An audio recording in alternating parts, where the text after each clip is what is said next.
Approach the Nerd Sunday Nerd Stream.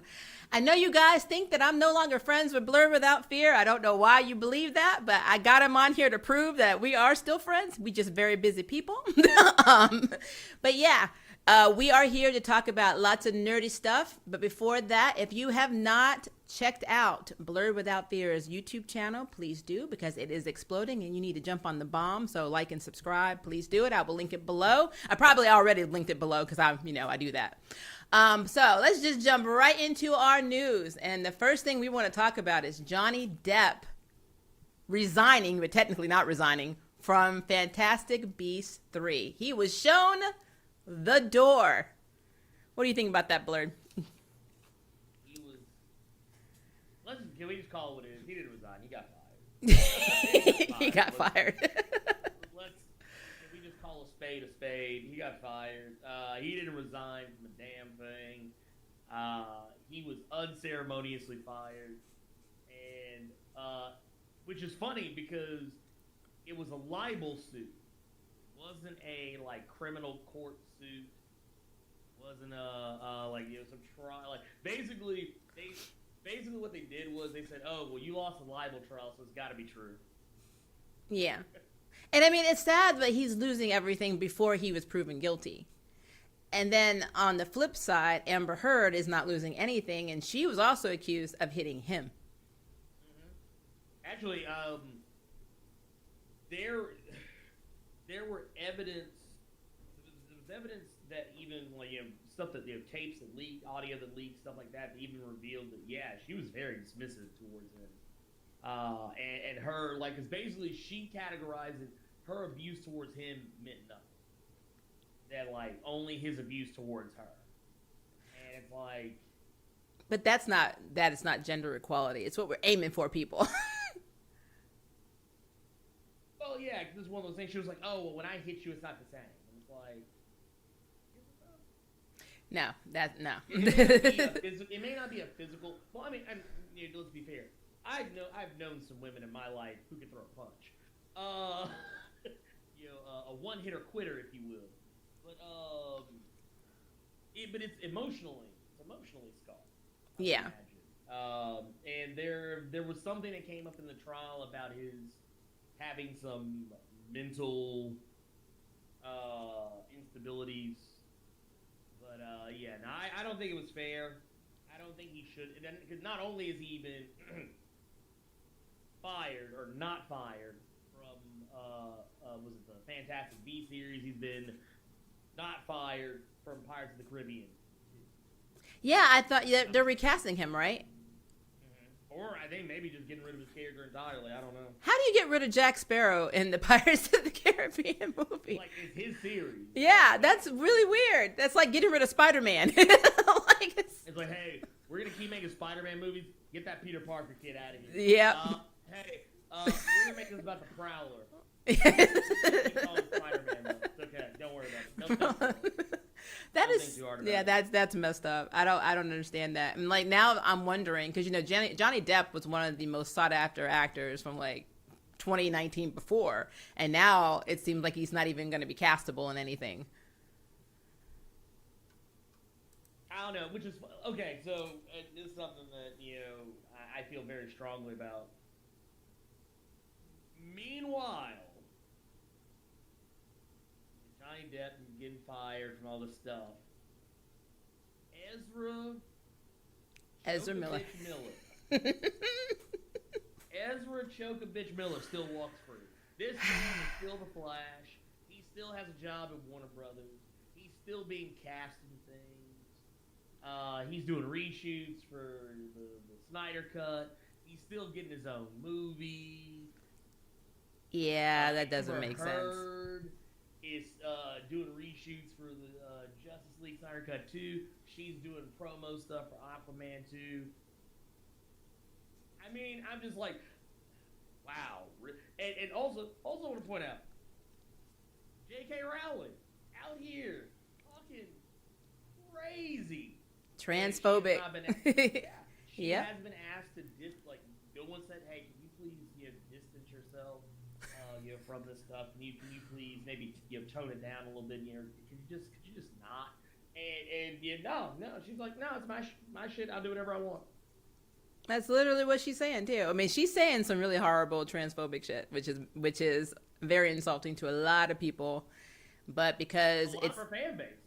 A lot of her fan base is upset. I mean, I saw some stuff on Twitter where they were going at her, and she's like, I don't care. I'm a billionaire. I made this. If you don't like it, don't watch it. And that's pretty much what she's doing. And I feel like that is such a bad, especially for all those people that followed you. A lot of people got into reading because of Harry Potter. I mean, it's true.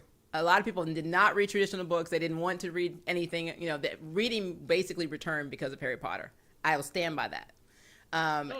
And it's so messed up that she's using her platform to be this damn hateful, especially since, I mean, we didn't think she was like this when she made Dumbledore gay. It's like, that's fine. That part of the LGBT is fine.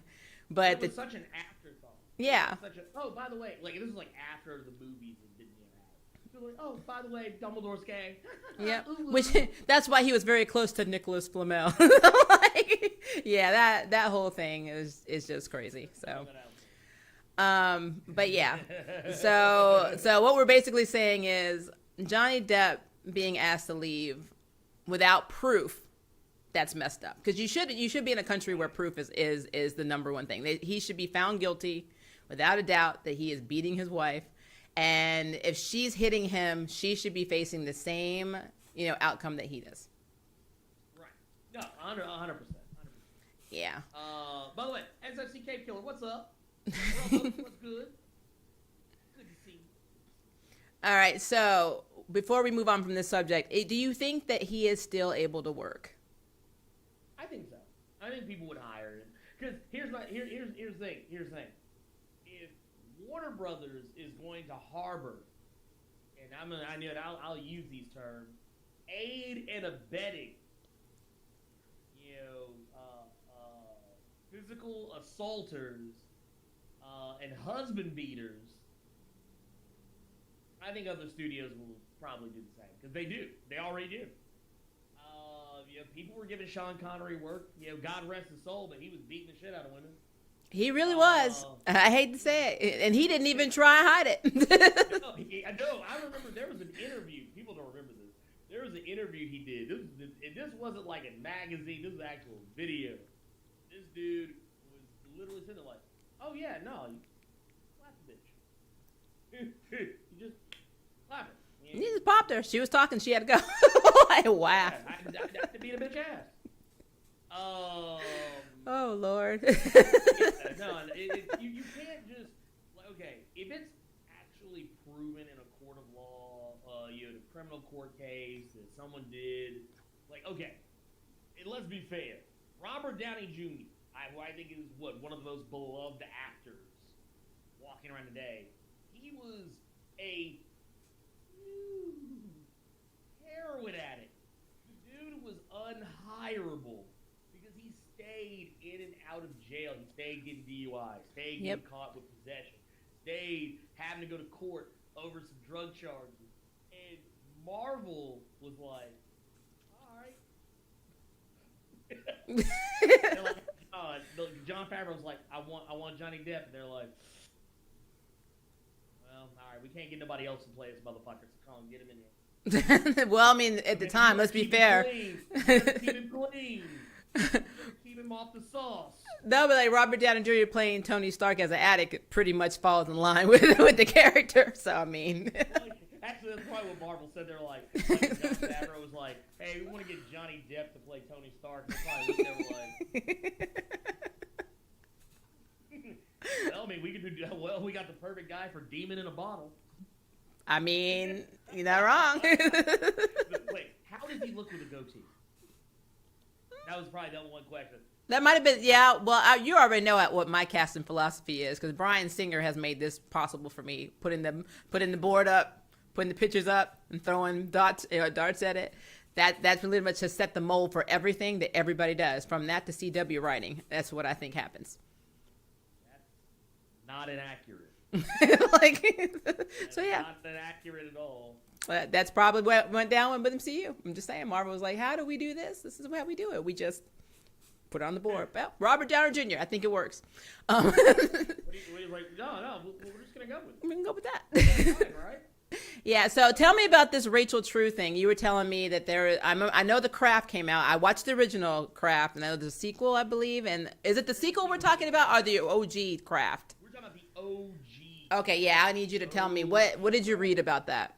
So Rachel True, this was this is an interview she did with like Yahoo Entertainment, not that long ago, and basically she was talking about like, okay, let's go ahead and set the background for those who aren't familiar with Craft. The Craft originally was four teenage girls who are messing around with witchcraft, and what ultimately winds up happening is they start gaining these powers, and one of them in particular becomes like really aggro with magic and trying to like do evil stuff, and two of the other girls fall in line with her, and then there's the one girl who's like, no, we gotta do what's right. Or actually, it's not really the case. It's more like they're messing with her. And she actually had natural powers, and she was stronger than the other ones, yeah. Right, but like she just didn't. She was always kind of like keeping her stuff on the down low. Yeah.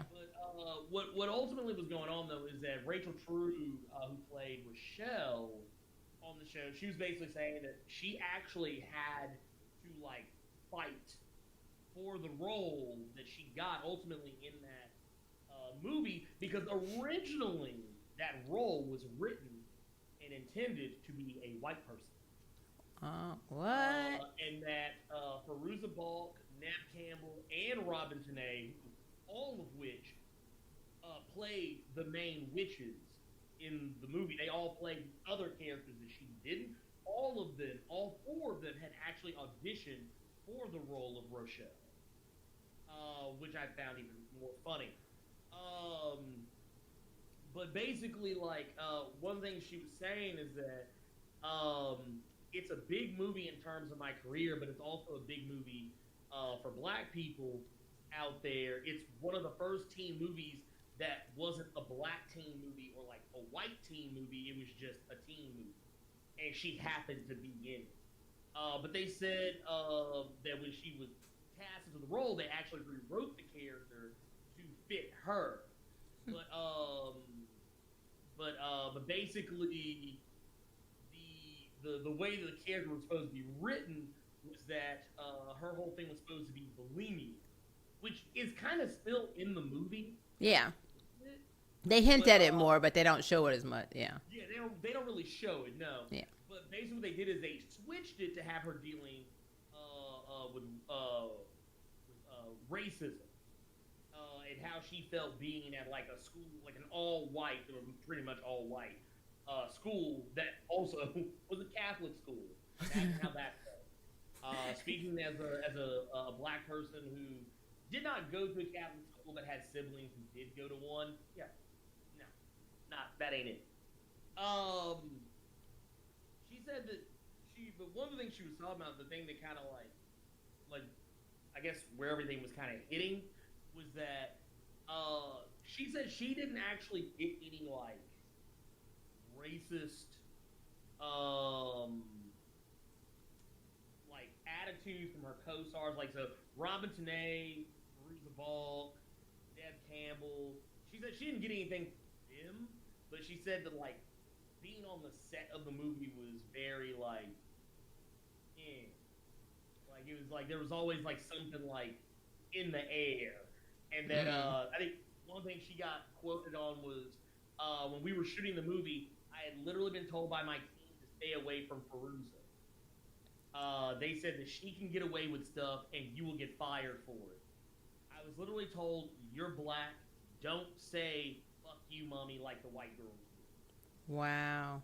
Like, and not saying that like Fairuza was going to do anything to her, but that like if Fairuza did something on set or did something like, you know, while working on the movie and got in trouble, that Fairuza was going to walk scot-free. But if Rachel True did something, she was going to have to answer for it. And she said that that whenever they would do like promotional tours or like meet and greets, you know, some kind of press tour or whatever, they would always put up posters with the other girls, with the 3 white girls that are in the movie, and completely leave her out of it, not even mention her. Matter of fact, it was even recently, I think it was E! Entertainment, I think that did this. No. Yeah, it was I think it was E! Entertainment, and, God, who else was, it was another company, Showtime. Showtime did this. When Showtime listed The Craft on their streaming service, they showed Robin Tunney, Fairuza Balk, Neve Campbell completely left Rachel True out of it. Wow. Like, didn't and she's on the freaking cover, but did not mention her. And then there was another article. I want to say it was E! Online or something like that. But they basically put out a thing basically saying that, check out this movie, The Craft, that starred Neve Campbell, Fairuza Balk, and Robin Tunney. Completely left Rachel True out of it. And the funny part is, they used a picture from the scene where they're levitating Rachel True's character. And she's clearly in the shot, completely do not put her name. They said, like, whenever they do conventions, whenever they do stuff like that, they are always invited. They never invite Rachel True. That's crazy. So, yeah. And then when you got Charmed, the Power 3, you got 3 white women in the original Charmed series. Like, honestly, I think I'm trying to remember what came first. I think The Craft came before Charmed, yeah. The Craft, yeah. Cause I'm sitting here. I have to know now. Yeah, I'm pretty sure because Neve Campbell, wasn't that before Neve Campbell did Party of 5, right? So I'm assuming that. I believe so. Yeah, so it should be that The Craft came before that. That's messed up. The Craft came out in '96. Okay. Yeah, The Craft came out in '96. Yeah, the first episode of Charm was in 1998. So that was one of the things I always told people. I said, honestly, Charm would probably not have been as popular as it was if not for The Craft. Because a lot of people watched it thinking that's what it was. Yep. Well, it's like you dropping the knowledge. I've been reading so many accounts on behind the scene things that have happened that we don't know about. We just know it from the fan perspective. We don't know just how messed up stuff was, back then. It was bad. It was really bad. Yeah. Well, and you also got to look at this too. That when that movie was made, black actors, it was kind of like, what it was? It was kind of like how, it wasn't really that much different than what it is, up until recently. You only had maybe like 1 or 2 black actors that you would see like in everything. That's why they were called the token actors. like case in point, if you were going to see a black female actress in a movie back around the time that Rachel True was around, you were either going to see Rachel True or you're going to see Stacey Dash. Yep. That's it. We ain't hire nobody else. There are no other black female actors that exist in anything. That's all you get. You don't get nothing else. Yep. I mean, it's true. Even the Power Rangers, they all had their stereotypical, they had their one black guy. They had the guy that could be Hispanic. Then they had the All-American girl, Kimberly, the All-American boy, Billy. Then they had the Asian. Like, it's like they had to have that one stereotypical character to represent everybody. Have them play down. Play down. Because I think me and you talked about this, a good ways back. But we were talking about the difference between, I challenge someone. Tell me the difference between Karen Ashley's Aisha and Amy Jo Johnson's Kimberly. Tell me the difference. Other than the fact that they wear different colors. Tell me the difference between their characters. Aisha is basically black Kimberly. There's no difference between those two characters at all. Yep. I mean, that's true. That is absolutely true. What was it? Zach was it Walter Jones? He said he was actually told to black it up. Well, yeah, because Walter Jones actually he had martial arts skills. He actually took martial arts, but they told him that they'd rather him do his dance foo because it would look better. Yep. Like I said, it's sad. It's sad. And honestly, now that I go back and think about it, I kind of get why they did Rachel True the way they did in The Craft, because if you actually go back and watch The Craft, they don't really give her a whole lot to do. She's just kind of there. Yeah. Like, I think the one thing that you get out of her is that, like, of all of the other characters, I want to say I remember her being the only one who actually talks to Robin Tanae. Like in the beginning, like where like she has no friends. Yeah. I want to say Rochelle is the one that's kind of like, yo, hey, what's up? Yeah, I think she had the one-liner. She was that character that I can't remember in Mean Girls that had like almost the exact same role, but she was white and she only had like a few token lines. So yeah. Like, hey, why don't you come hang out with us? Yeah. And like that was her sole purpose in everything. Oh, and the fact that she was worried about losing her hair. Yeah. Like that like she was worried about losing her hair for something. Like, respectable for the 90s. The hair was pretty big back then. Well, yeah, so the 90s sucked. So we got like the 90s were awful. It's just effing awful, which is sad because that's when I was in high school. So I'm feeling pretty upset about that. You're not wrong because I mean I was in high school then too. I know we like to tell everybody how old we are. It's fine.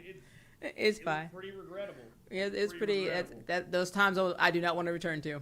So let's talk about Rooster Teeth. Did you hear about them pulling Ruby from YouTube and making everybody sign up? You have to sign up now for their $5.99 monthly membership called First in order to see the new release Volume 8.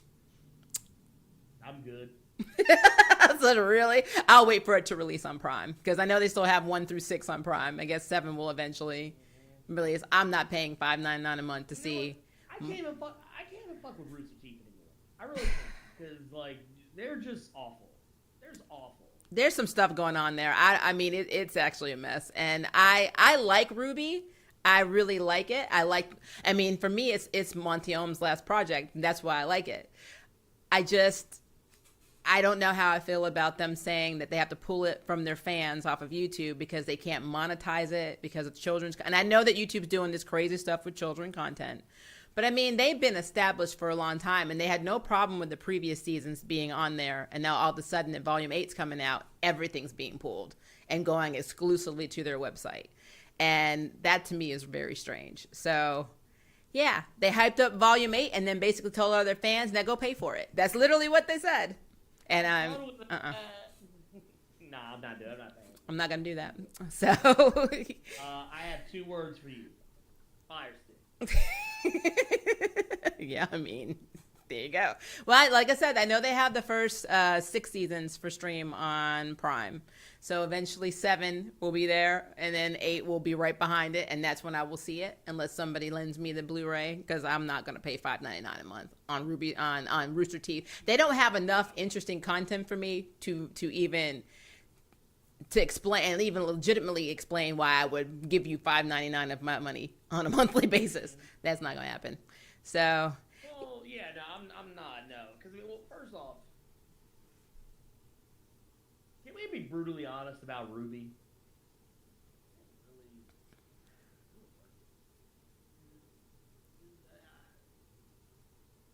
I mean, it's not bad. But I mean, it ain't like changing my life. It's not. It's good as a web series, yeah. As a web series, it's good. As long as you don't put money into it. Yeah. Did you see the latest episode of Ruby? I told you a mess. You never heard me say that. Look, you'd be like, Ruby, and I'd be like, huh? Oh my Ruby. God. Okay, yeah, that show. Yeah, Yido, yes. Monty did make it was called Dead Fantasy. That's the Final Fantasy versus animation. Yeah. Dead or Alive. Yeah. All that other stuff. Yeah, I freaking loved him. I was so sad when he died, but I mean, I just do not understand if this $5.99 to go see this, and even the animation is not like this amazing. Like, what are you going to do with the $5.99 a month? Are you hurting that bad? Is that what's happening? I'm so confused on that because YouTube made Rooster Teeth back when they were doing what, Red versus Blue. So like, I do not understand why you would screw your fans over like that. But you know what? That's just my opinion. If you guys think that it's cool, whatever. But I just think it's not worth $5.99 a month. I'm just saying. Yeah. But yeah, so CW news time. Let's talk about some CW news. I got 2 things. One is Jim Gaffigan, who I'm not really. I know he's a comic or a comedian. I don't know a lot about him, but he is going to be Thunderbolt's voice in Stargirl season 2. So now that basically confirms, it basically confirms now that the pink pen's going to be found in that damn cup from season 1. So wait a minute. So what you're telling me is I can release the Joaquin Thunder? You can't. Well, and they name dropped him, and so now I'm like, is that because they haven't cast anyone for him? So this is what my concern is. If it's not Joaquin, are they going to make it Mike's pen? Because CW likes to do its own stuff, and then if they make it where Mike gets Joaquin's pen, that's gonna cause some stuff. I can see it. You know what? I don't want Mike to get that pen. I do not want Mike to get that pen. If you rob me of Joaquin Thunder because y'all are trying to give Mike something to do, burn that motherfucker down. I mean, and to be fair, Mike's already been doing a lot. I mean,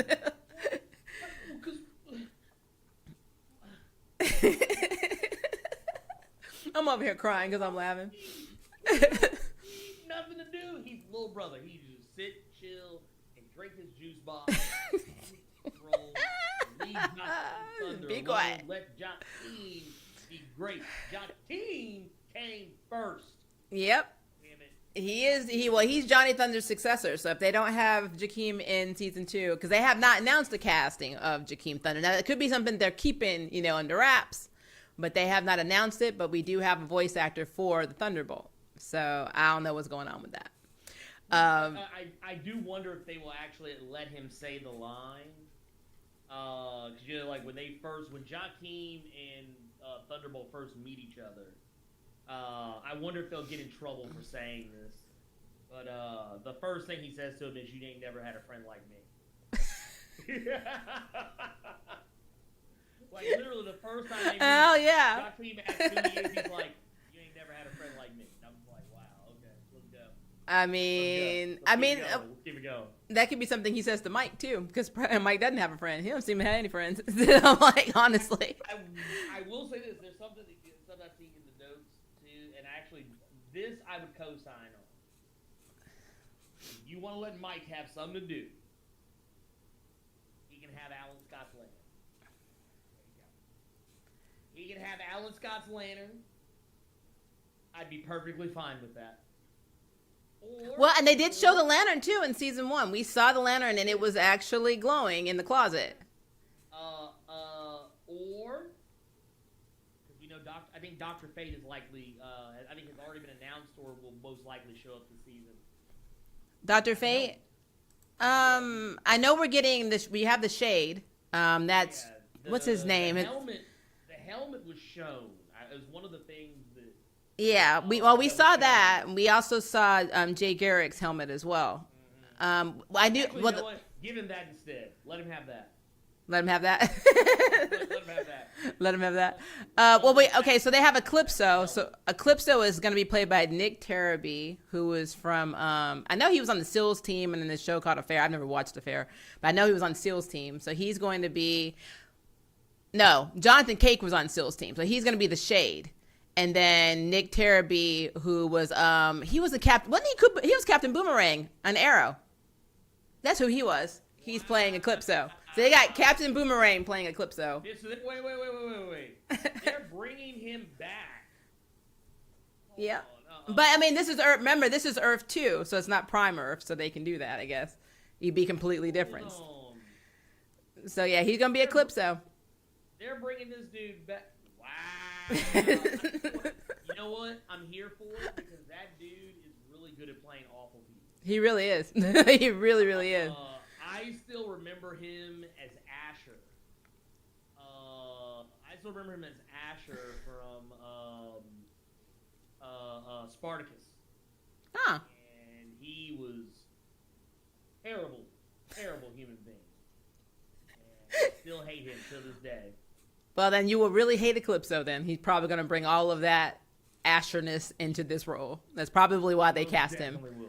But, yeah, I really thought that would be interesting because, like, when they having the Shade already cast, already having Eclipso, and now having Thunderbolt, it seems like they're trying to buff up this team more. It won't just be our core, 4 now. It'll actually be. Now I don't know. I really don't know which direction they're going, because they're not going comic book land. They're just not, because if they were going with the direction of the comics, it would be Infinity Inc. and it would not be, the next Justice Society of America. So I don't know. I think they're kind of branching off and doing their own thing. And then most of the Justice Society members that died in the premiere were not dead when Yolanda and all of them were actually on the team. So they're doing something else. I don't know what they're doing, but they're doing something else. Well, and then what was it? Remember what we saw at the end of remember what we saw at the end of the finale? The finale where Sylvester's alive. Yeah, he's still alive. Yeah, he showed up at one of the old addresses that Stripesy had. I want to see what they do with Solomon Grundy. Well, Solomon Grundy has already been confirmed to be coming back, so he is definitely coming back for season 2. I want to see what they do with him. Going forward, just because I felt like they did a really good job. Yeah, CG wasn't really that bad for him. I was actually pretty impressed with that. So. Well, I feel like he had one of the better parts. Yeah. I feel like he had one of the better parts, like especially that finale, the whole throwdown between him and Our Man. Yes. Was really cool. Yeah. And Our Man letting him go. Yeah, that was pretty cool. Like, hey, he's like, yeah, you can go ahead and get out of here. Actually, it was the part before that when Our Man told Solomon Grundy, he's like, I got 5 minutes. And I was like, oh shit. Well, see, that's the thing with Our Man. Like, I like what they do with Our Man, but I mean, they had Our Man just have the rage problem, and they did not develop just how smart he was, like he is in the comic books. Like, there's so many things. Like, a lot of people don't realize that him and Dr. Midnight were a thing in the comics. So I don't know. Him and Beth were a lot older too. Well, yes. That is something I want them to address in the second season with regards to Beth specifically. I feel like Our Man towards the end, they were starting to show that he could think outside the box like his dad. Yeah. But they didn't really go into it as much as I would have liked. And I kind of understand his first season, he ain't got time for that. But one thing I do hope they do for Beth is that Beth had an over-reliance on the goggles. And now that the goggles are gone, I'm hoping that they allow her to become more. Actually realize she doesn't need the goggles in order to be the smart character on the team. Well, and they also made her character was just very lonely because her parents were her best friends, and they were even like, you need to get a life. Like, that's so messed up. I hope that they let her get out, because did they ever get the owl? No. Well, they did show the owl. They showed Hedgie, but the owl has nothing to do with her yet.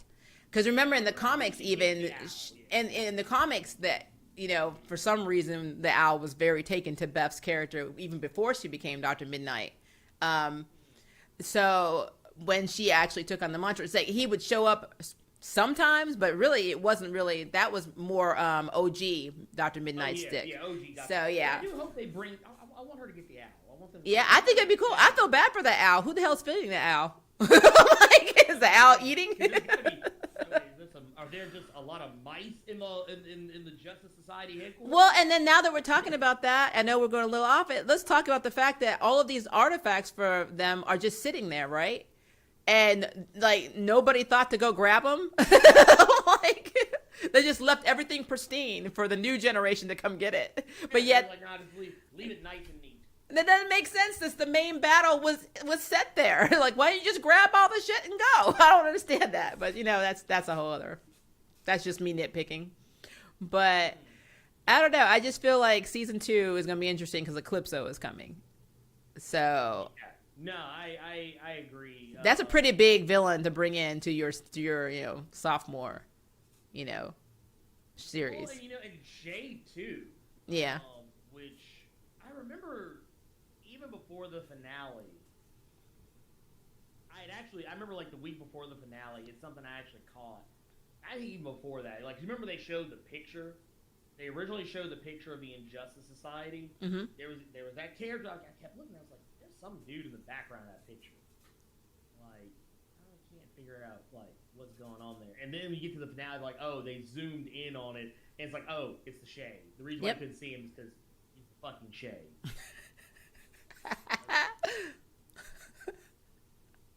Swear to God. Let's see. Hey, what's up, Wilbur Robinson? What's up? What's up, Jeff?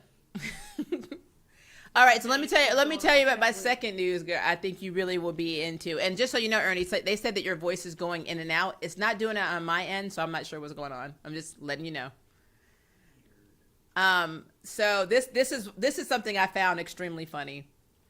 So Stephen Amell offered to return for season 9 of Arrow because he was worried that they weren't going to have any content for CW to film during COVID. So he's like, he said he called Greg Berlanti and he's like, you know what? Find out how to bring Oliver back from the dead and I will do a season 9 to do a filler until you can do more CW content. And I'm like, what? You were so adamant to get out of this damn role and now you're talking about season 9? Well, he probably read that Green Arrow and the Birds of Prey script, whatever the fuck it is. He probably read it, like, oh Lord, y'all about to fuck this shit up. And I'm sorry, I don't mean to be dismissive about, like, I'm glad that they have a female Green Arrow and they're giving her a show, or maybe giving her a show and giving like an all-female cast. That's great. That's fine. But I'm not gonna lie to you. My least favorite part of that last season of Arrow was them. Yeah. Just gonna put that out there. I'm not overly fond of the girl that's playing him and Felicity, Smoke's Catherine daughter. McPhee, I think. No, Yeah. Catherine McNamara.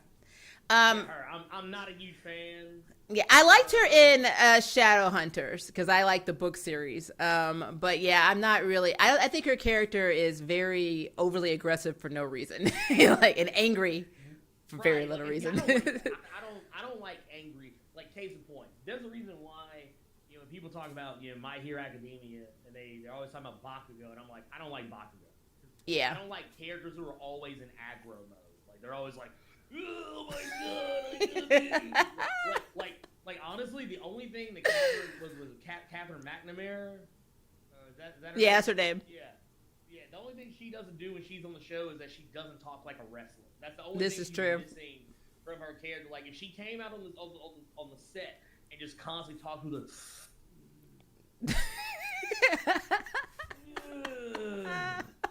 you failed.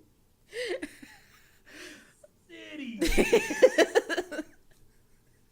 gonna shoot you with a bow. I'd have been like, yep, that sounds about right. She just, I can't stand it. I just don't like it. I just don't like it. I don't like her. I don't like honestly, they could have just let Green Arrow die and let the show go on. If they wanted to, like, I don't know, if they wanted to make a Ravager show, like they wanted to introduce her, if they want to say, hey, you know what, this is Tara, and then bring in someone to play Ravager. You know what? Honestly, just don't do that, because you know what? There's a better Ravager on Titan. Anyway, I mean, you're not wrong. You know what? How about this? How about just no more Green Arrow? How about we just do Titan? Can we let Titans just have their thing for a little bit and just leave Green Arrow alone? That's ridiculous. Well, and is it even the Arrowverse? I mean, I don't understand now. I don't. The CW verse now. That's the other thing he was upset about. Yeah, I mean, because it can't be the Arrowverse, because once Crisis on Infinite Poop, because that's what we call it, once that shit aired, which made none of it made any fucking sense and was completely irrelevant, and nothing was really ever in danger at any point in time, except for Bebo, and that's a whole other different conversation. It was a mild annoyance. It mild my ass. If you want to know my feelings on it, I got a parody live read on my channel. Go watch it. Fucking stupid. And me and Blerd have done videos on each other's channels on this exact subject because it was absolute shit. But it literally opened the door for them to fix shit. And then it kind of went downhill when, Ruby Rose left Kate Kane and like all this other shit started happening. And it's like, What the hell now? What's happening? What verse is this? It cannot be Arrowverse. What is it? This is the. Can we just call it the Flash verse? Because that's all it is. No, the Flash is pissing me off too. The only show I'm actually not hating right now is Black Lightning. Yeah. Actually, Black Lightning. Well, yeah. The Lightning verse would be cool, but that insinuates what actually happened to him. You know, his 10 seconds in Crisis on Infinite Earth. He was in and out like lightning. See, you know what? Okay, right now, Black Lightning and Stargirl. Like, it's how funny is that Black Lightning, the blackest show in all of the superhero shows on CW, and Stargirl, which I could almost make an argument is the whitest show. In tone, yes, definitely in tone. They're in Nebraska. You can't get whiter than that right now. I mean, it is what it is. Yep. Look, ain't that many black folks in Nebraska. Let's be honest with ourselves. Just Beth. Jakeem, apparently. It's just Beth. Jakeem gonna come in here and not being black. People gonna be mad as hell. Oh, look, if Jakeem Thunder shows up and his ass is even like, first off, if he shows up and he's light skinned, folks will be upset. Yeah, because I'm light skinned and I'm half black and people upset. So I know that if Jakeem comes out looking like me, there's gonna be some issues in the Stargirl universe. Wait a minute, Maria, you're black? I know, right? I keep trying to tell people. They don't believe me. It's because of that biracial flavor that I have. You know, it's the Scottish side. It made me a little lighter than most blacks. But I'm telling you, my daddy is black as hell. I mentioned that. I know. You've seen. Well, we've known each other for a long ass time. Of course, you met my dad. That was back when I was talking to him. I can confirm. For anyone who has questions, I can confirm. I have met Maria's father. Yes, he is in fact a black man, and yes, this is all really. It just understand it and just. I know it's hard. It's hard because you see people see visually what they see, and for some reason they see something else. So I just let it go. It doesn't help that my name's Maria. I get it. But I'm telling you, my dad is black as hell. So I claim my blackness, but I do know that if Jakeem Thunder rolls on that set and the cameras turn on and he looks like this, they're going to be, you think the riots for Trump and Biden were bad. They're going to be on the damn moon. Actually, you know what? I expect most people to not even know who Jakeem Thunder is. About it. But when they see the picture, then they're going to get mad. Like, wait a minute. Wait a minute. But now I got to call this out though, Ernie. What did Wilbur said? He started to fill the Rona thin pockets. Stephen Amell trying to do season 9. Hey. Look, that bag was getting light. That bag was getting light. Well, you know he got COVID too. Did you hear about that? That he. I heard about that. Yeah, he was on because he's in this show where he's playing a wrestler, and he's like, I got COVID, and he was just like playing it off, and I'm like, okay. Because he's on he has a show that's gonna be on Stars called Heat. Yeah. And one of the wrestlers from AEW, who oddly enough has worked with Stephen Amell in the past, both in wrestling and in TV, because he was on Arrow, Cody Rhodes, who you can actually say his whole name now. He got rights to his name. Damn. Not Cody anymore. He can actually be called Cody Rhodes again, which is just weird that's something that's a thing. But yeah, apparently, because a lot of if you read the readout on the show, the plot of the show, it actually kind of sounds like the life of Cody Rhodes. It's like an autobiography. Because they're friends. Like, they're friends. Cody helped train Stephen Amell in how to wrestle. Oh, is that why Stephen Amell did that WWE appearance? Yeah, and he worked with Cody during that time. Okay. And as a result of that, Stephen Amell brought Cody onto the show as which oddly enough, I forget what his actual character's name was, but his character was a drug dealer who got infected with that drug called Stardust, which was the name of his wrestling persona in WWE, which was just weird and dumb, but whatever. Oh, wow. And then they brought him back for like a few episodes, and I think it was the sixth season. I don't remember anyway. It was whenever You know more about Arrow because it started pissing me off. So I was like, I mean, I hate watched it for 3 seasons. Okay, yeah, I did 3. I did 3 seasons, and then I was like, what is happening? And then the whole Felicity Oliver shit it was too much for me. I was like, I can't do this anymore. Okay, so by the end of the 4th season, which is where I started to realize I don't think I like this show anymore. The 5th season and the 6th season and then the 7th season, I completely hate watch. Yeah, I hate watch the series finale just for Diggle. Okay, well, I take that back. I didn't hate watch the whole final season, but I hate watched the episodes that were leading up to Crisis. Okay. And then after Crisis was over, I was like, fuck the show. Look, the only saving grace for me from Arrow is that Diggle found that damn Green Lantern ring. He finally found it, like after however many seasons we've been talking about. No, it was hilarious because I didn't even watch that scene on the show. I watched it on YouTube because like everybody was like, "Oh my god! Oh my god! Oh my god! He finally got the goddamn ring!"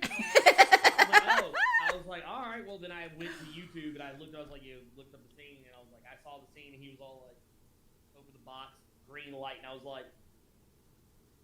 But now my problem with this is he's taking his family. I've said this on past streams. He's taking his family to Metropolis. But this whole Lois and Superman show, like I don't see him building it. I don't see him. Yeah, I don't think he's in it. Well, my problem is I only wanted to watch it if he was going to be in it as Green Lantern. That would have made it okay for me. But you mean to tell me that Diggle and Lila are going to Metropolis and they're not going to have a footprint and they're all on the same prime Earth? That doesn't make any damn sense to me. I'm sorry. It doesn't make any sense to me. So, honestly, yeah. They just cancel that show because honestly, you can actually cancel most of the CW superhero shows. Look, you know what? I don't even need a verse. You know what I need? I just need a good show. So just leave Black Lightning the fuck alone. Leave Stargirl the fuck alone. And I'll be fine. I'm worried about Stargirl, though, because remember, Stargirl's moving to CW this season, which means that's what I'm afraid the CW writers are going to get it, and then it's just going to go a whole other direction. So I think that you know what they should really do? Stop the CW bullshit. Let everything stay on HBO Max. Let's stay on HBO Max. Will everybody watch it? No, but at least it'll be fucking good. Or at least stream it, like put it on Netflix and other streaming sites besides HBO Max. Because 9 times out of 10, if you don't have HBO Max, you probably have Netflix, or you probably have Hulu, or you might have Prime. So make it. Well, I mean, what was it? Doom Patrol is great. Titans is great. Harley Quinn is great. Clearly, we have a business model here. Yeah. And there is no connection. Well, I guess technically there's a connection between Doom Patrol and Titans, but it's so loose and vague that it doesn't even matter. Like, basically, the only connection that Doom Patrol and Titans have as a show in the same universe is that on one of the episodes of Titans in, like, the first season, when Raven meets Beast Boy, he's already hanging out with them. He's already living with the Doom Patrol, and then he leaves the Doom Patrol to go hang out with Raven and the Titans. That's the one crossover. And if I'm not mistaken, they got a completely different actor to play Niles. I think the actor that plays Niles Calder in that episode is not even the same actor, which is Timothy Dalton, who plays him on the actual Doom Patrol show. So as far as I'm concerned, 2 shows have nothing to do with each other. Yeah. And that's fine. That's fine. I don't need an interconnected universe. I don't even have to watch 8 different shows to know what's going on. Sometimes I just want to watch a show and just enjoy it. Like, that's why I like Black Lightning. I don't have to watch Arrow. I don't have to watch Flash. I don't have to watch Legends of what the fuck ever. I don't have to watch Supergirl and the Misfits from the Legionnaires or whatever, the Legion of Superheroes. I can just watch one show and know everything. And that's a valuable thing. That is. That is a valuable ass thing, and I swear to God, I'm sorry. Hey, Reggie said that your volume is extremely low. I don't know what's extremely low. Yeah. I'll turn it up. Turn it up. I'm naturally loud, so y'all better. Yeah, like I said, it's really weird, guys, because on my end he sounds fine. I don't know what is happening. It could be what we're streaming through OBS or Discord, maybe having some technical f-ups, because that's not the first time it has happened. Possibly. Yeah, but I do apologize because, like, on my end, he's the same level as me, so I'm confused. Yes, I mean, you never know. You never know. But I mean, I guess you could just scream. Look, we're Sagittariuses, so you just. I will talk in a more. Just like ah. I will use what is referred to as my country voice. I will talk as though I am outside and not indoors. Yeah, Wilbert Robinson said, "I think you're not talking into the right microphone." And Wilbert Robinson, I love your last name because that's my maiden name, so we may be related. We could be cousins. I'm just saying. Possible. Oh no, this mic. No, this is the only mic. And then 9 times out of 10, that's the right one. I was about to say, what other mic? I mean, this is the only microphone there is. Well, I mean, I got everything popped up, so hopefully it'll work itself out. Are you a Sagittarius too? What? So I'm December 8th. December 10th. Yep. Another one of our co-hosts on ATN, he's December 7th. So we got 3 Sagittariuses.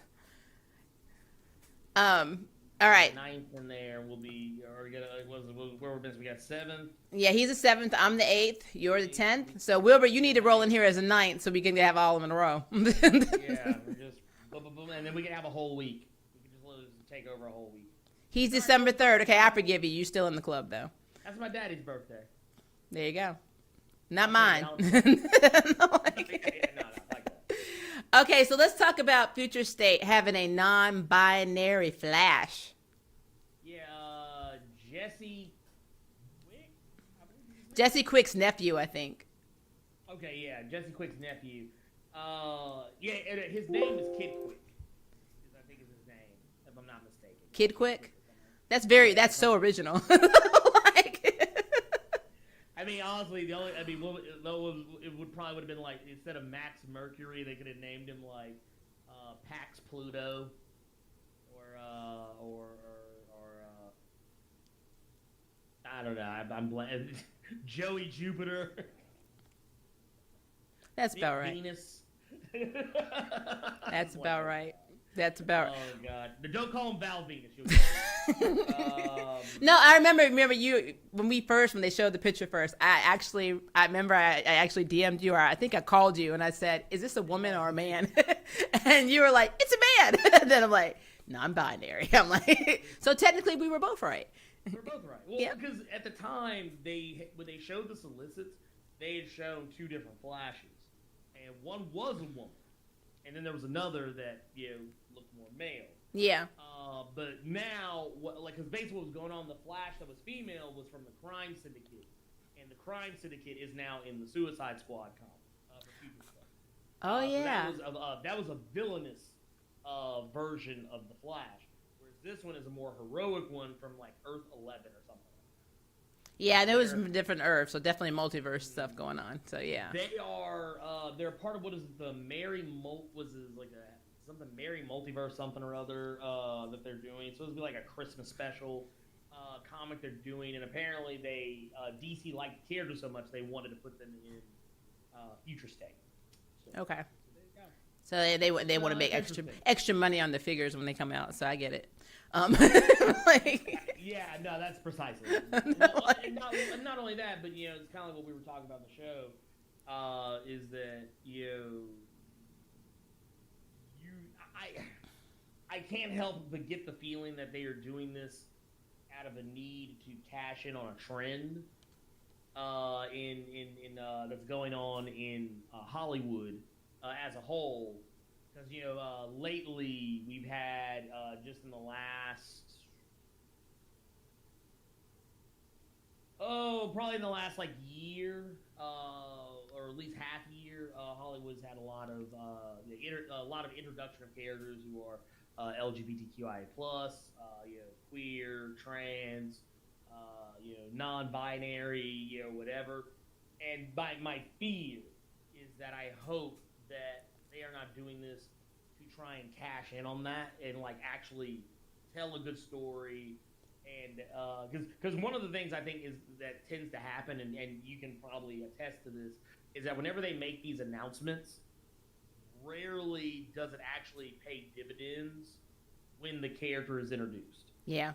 Like, they'll say, oh, well, we're introducing a trans character, but in the character storytelling, their being trans is either treated as being non-existent, or they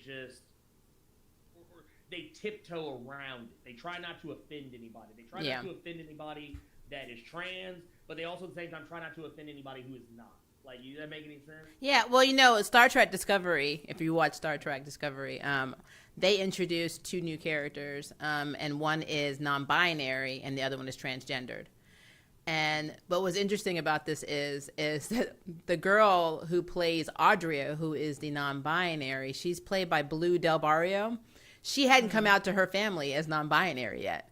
So they couldn't use the pronouns of they, them in the series, because that wasn't what she didn't want to reflect. She didn't want her life to reflect what was happening and actually have to come out like her character on Star Trek. So they had to wait for her to have a conversation with her family to even use those pronouns. And I thought that was really interesting. But Star Trek, I will say Star Trek has always been progressive. Gene Roddenberry has always been. He put Uhura on the bridge. He put Sulu on the bridge back when they wouldn't even been on the ship. So I have to give him that. And he fought for that. They would not been characters. Yeah. They would have not been characters. They would not have been. They would not have been characters. So him coming out with, like, I think they had a character that was lesbian introduced last season in Discovery. Now you have a non-binary and a transgender. For me, that's just progression, because this has been, 56-year franchise? That by now they should have fucking had that. I'm just going to be real. I mean, let's be fair. They probably should have had that. It was a 56-year franchise. Probably should have had that about 36, yeah. Maybe, I don't know, 46 years ago. Yeah. But, just throwing it out there. Yeah, well, but now I see what you're seeing with all the other ones. It just seems like it's the new token. It's like we have to have this character, and they have to be in the LGBT community. And I'm saying this as a person that is queer, and I use the term queer. I know people don't like me using the word. It's so derogative. I use it because I don't feel like having the label conversation. I'm pansexual, but maybe I'm bisexual. I don't want to go through all that. When I say queer, I'm in the LGBT community. But it's just, there are so many characters that they boast that this is the first, gay, lesbian, trans, whatever character. And then you get to the story and it's like, hey, yeah, I'm gay, I'm trans, I'm whatever. And like, all right, cool. So what are we doing? And that's the only time you ever hear or see from it ever again. It's just gone. It's kind of like, what was, this came up yesterday. And sometimes if you do it that way, it's okay if it's like handled well. Like we were talking about America Chavez and how her parents are women. Like, yeah, because she comes from the utopia realm. She's not from our realm. It's a whole other world. They're probably all full of women. It's the Themyscira in another realm. It's one of those situations where it's like they bring it up and then it kind of just never really is like okay, cool. Never addressed again. Well, America is flamingly lesbian and has no problem. Although she did date a guy, and what the hell was his name? Oh, I forgot his name. It was the team leader of the first team she was on, long before they did Young Avengers. What the hell was his name? For some reason, she had a relationship with this guy, and then she just went, and then she's like, I like women. I was like, it was really weird. I can't remember the name. It's gonna come to me, but I can't remember his name. Later when we're not.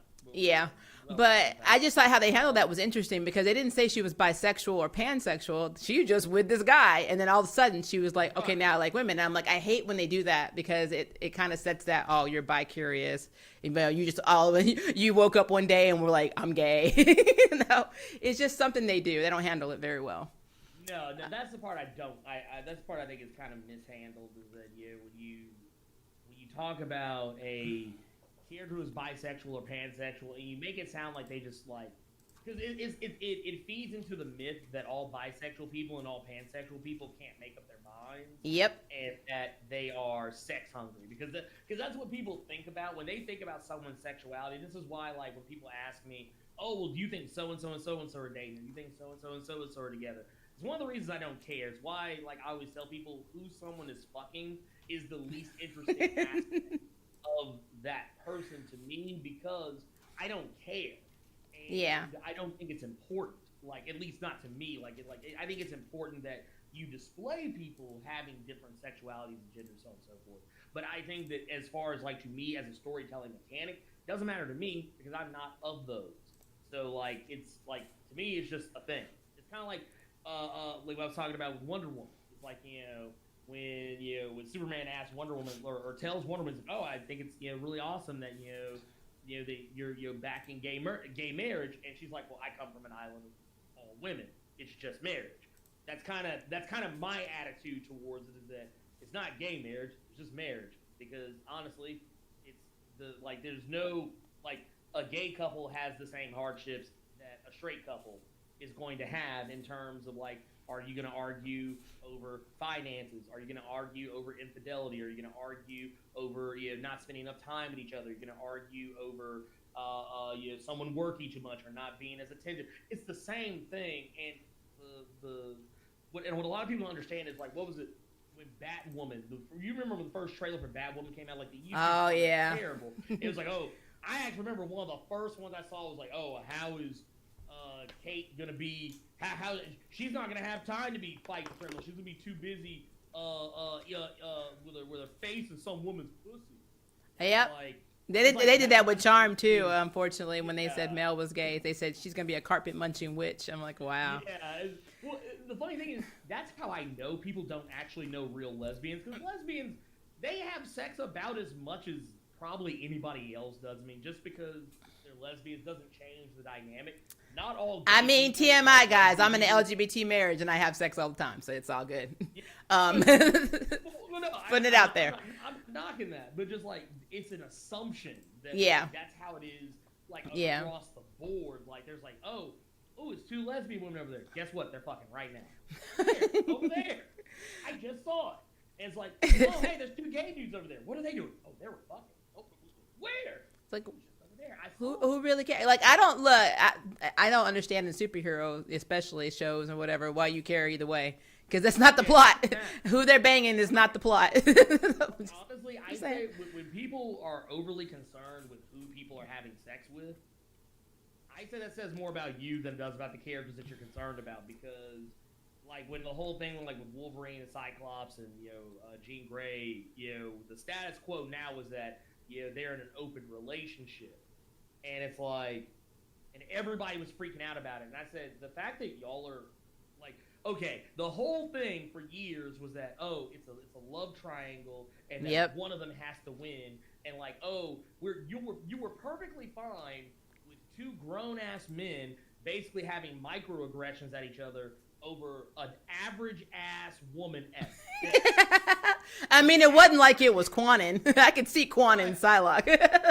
It was Jean Grey. Like, okay, on a team where you have characters like Quanin, hell, Storm, Quanin's body, Aurora, Storm. Yeah, you got Storm. You occasionally Polaris is hanging around.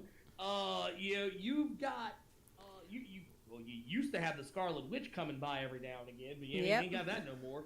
But you have you got Kate Pride. You've got Danielle Moonstar for a little while.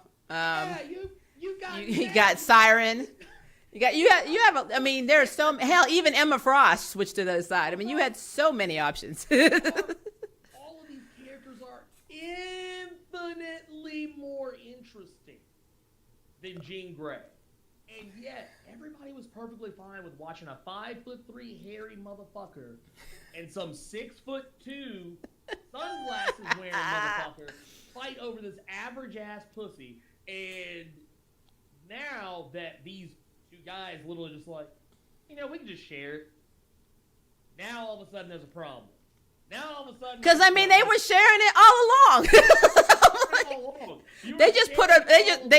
They just confirmed it. They were doing it the whole time. The only difference now is that nobody cares.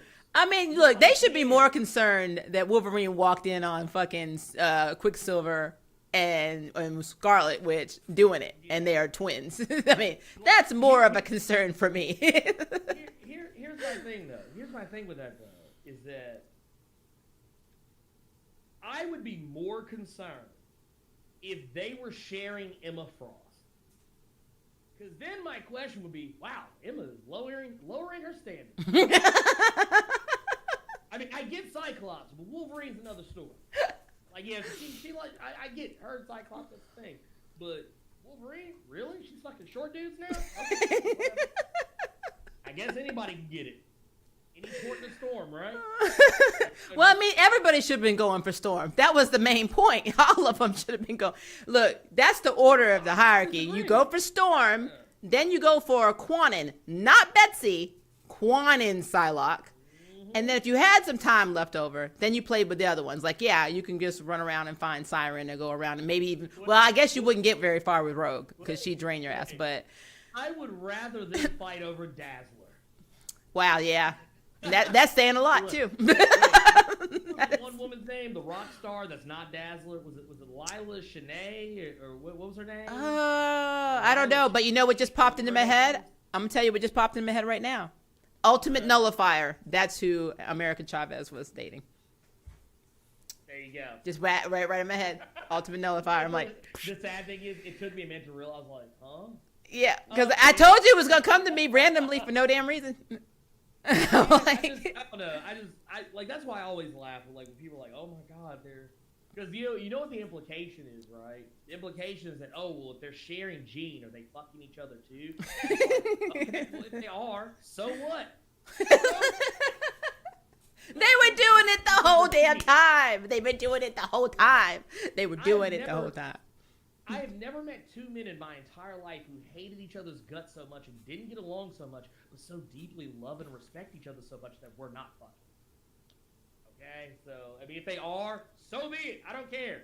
Like, and you know what? I mean, they're polyamorous, is what they are. I mean, I would never be in a polyamorous relationship, but I'm not going to judge somebody else for that. So, you do you, booze.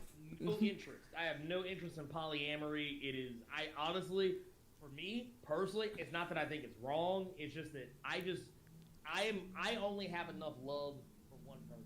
That's just it. That's all. Yep, that's how I feel. I'm a one person. I'm not here to judge anyone who is polyamorous. Yep. But in my experience, I'm just saying this is my experience. Most polyamorous people I've met are just fucking greedy. They use it as an excuse to just have sex with whoever they want, or date whoever they want. Yeah, it's not even usually about that. But I mean, that's normally the bisexual, pansexual thing too. They're like, you just try to say you want it both. You know, you got your cake and eat it too, and blah blah blah blah. I'm like, okay. Most bisexual, like, and my wife is bisexual. You know, I would even dare say that. I would even dare say that Cynthia's pansexual. That's what that's what I am. I'm pansexual. I don't care about your gender. So, and my spouse is transgendered, but male, born female, still female, has not transitioned. So, it confuses a lot of people. A lot of people, especially here where we live. Well, I mean, but the thing is that, like, to me, I'm just kind of like, yeah, they are who they are. Yep.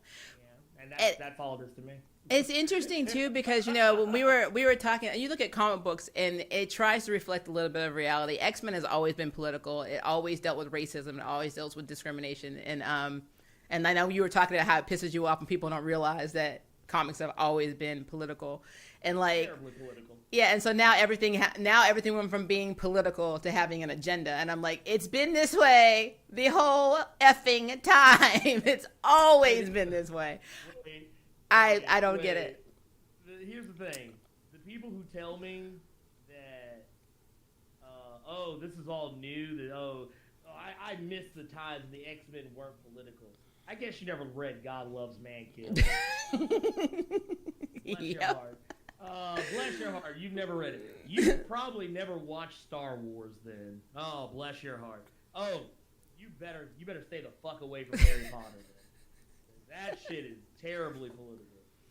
The difference is that when we were younger in reading these comics, our brains weren't developed enough to catch all the nuances. And I challenge anyone, if you're an older person now, and you think that these comics weren't political back in the day, go back and read them now with a fresh set of eyes. Yep. It's very open. It's very obvious. But the thing is, at the time, we were too young, and pardon me saying, we were too stupid to pick up on. We were naive. We were very naive. But to be fair, we didn't have social media like they have that now. Like, we didn't live our lives online. We actually went outside. We had books. Right. We watched we watched TV, but it wasn't at the level of what, like my daughter's she's 24.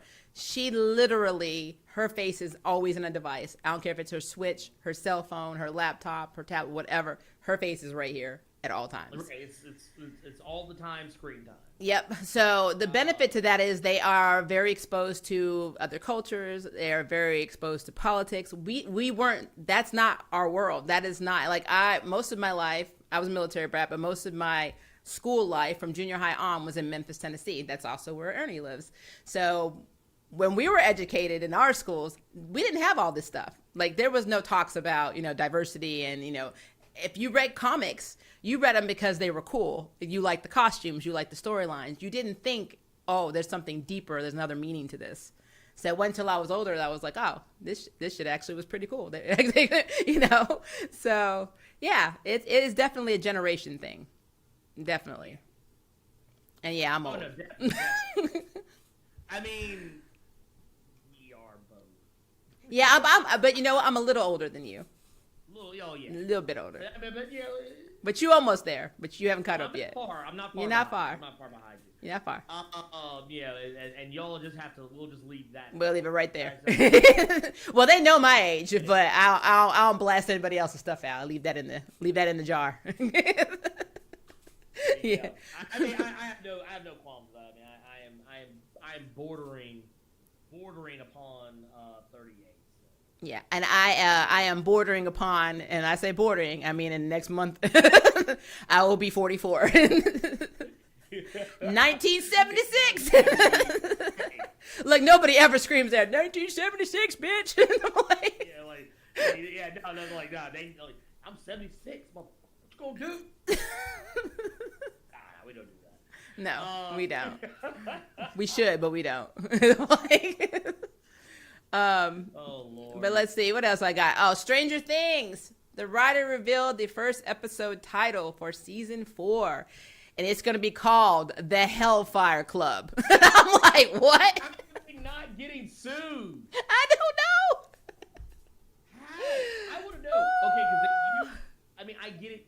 The Demogorgon is one thing, but the Mind Flayer, they use the Mind Flayer as the name of one of their villains, and it's just like, are you not getting? I don't know how. Maybe they're getting exclusive rights as they go. Maybe they're getting permission to use them in these episodes because it's so popular. I don't know. And you know what? I'm gonna go on a limb and say that okay, so this Hellfire Club ain't gonna have case in point. Stranger Things, Demogorgon. They called it the Demogorgon because that was literally the last thing they fought when they were playing Dungeons and Dragons. The Demogorgon in Stranger Things doesn't look shit like a fucking It does not look like a Demogorgon at all. A Demogorgon has 2 freaking heads.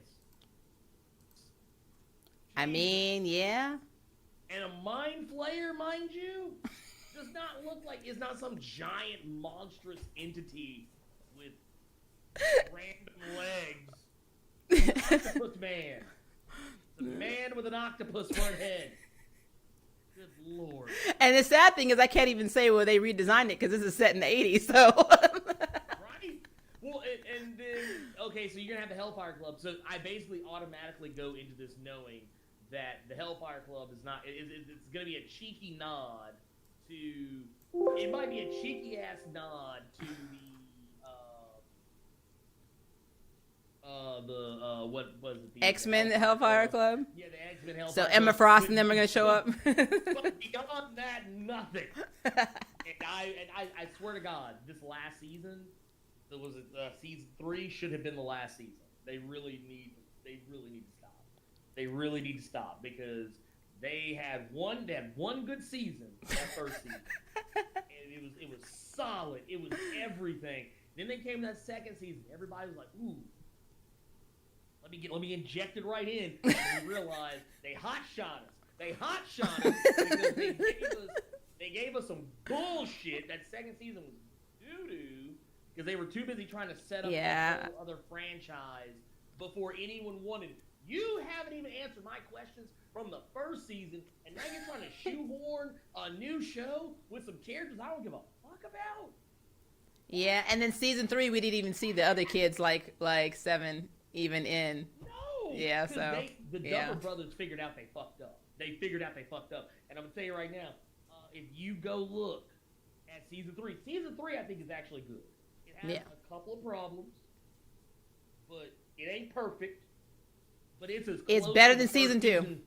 Oh yeah, no, it's as close as the first season you ever gonna get again. And honestly, fourth season, I'm sorry, but they need to go. Have they announced that this is the last season? If they haven't, they need to. They really. I don't know. I know that. I know they did Sabrina. So they said Sabrina, this is its last season. Sabrina's done. Yes. Yeah. So they had the one that's about to air is it. But I don't know if this is. It's been rumored that this is it because the kids are growing up pretty fast, but I don't really know. Well, it's like, what else do you fight? You defeated the bad guy. You destroyed the bad guy. Now what? You're gonna fight yourself like that shitty Richard Pryor Superman movie where, Clark Kent had to fight himself. Where they synthesized red kryptonite. and Richard Pryor was a hacker. That was that was funny to me. I swear to God.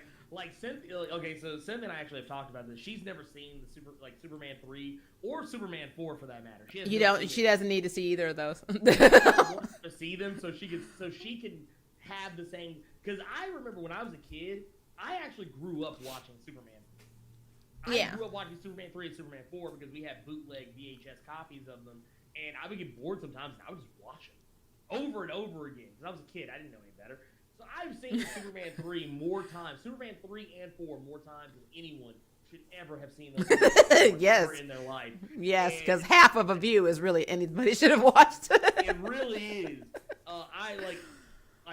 You know what the sad thing is? As many times as I've seen Superman 4, The Quest for Peace, it took me until I was in my 20s to realize that Nuclear Man had the same voice as Lex Luthor. Yeah. It took me that long I was like, because someone had pointed out, they were like, "Oh yeah, it's Gene Hackman doing the voice of Nuclear Man," and I was like, "It sure the fuck is." Well, I mean, the first movie to me is gold. I love the first. I will always love the first Superman movie because not just because it was the first Superman live action besides George Reeves' live action version on TV, but because they did not have the technology to do any of the shit they did in that movie. They were inventing it as they went. Yeah. So. You're 1,000% right.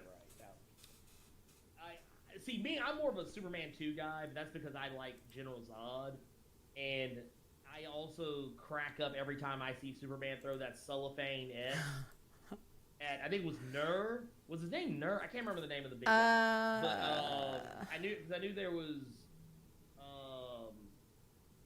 I actually don't remember the names of the other two at all. Because I'm trying to figure that out too. I cannot remember. But I just remember Superman taking that S off his chest. And he threw like a cellophane version of it, and it wrapped the guy up, and he was just like, that shit kills me every time. Okay, so somebody says they can't hear me. Can you guys hear me? I can hear you. Okay, guys, can you hear me?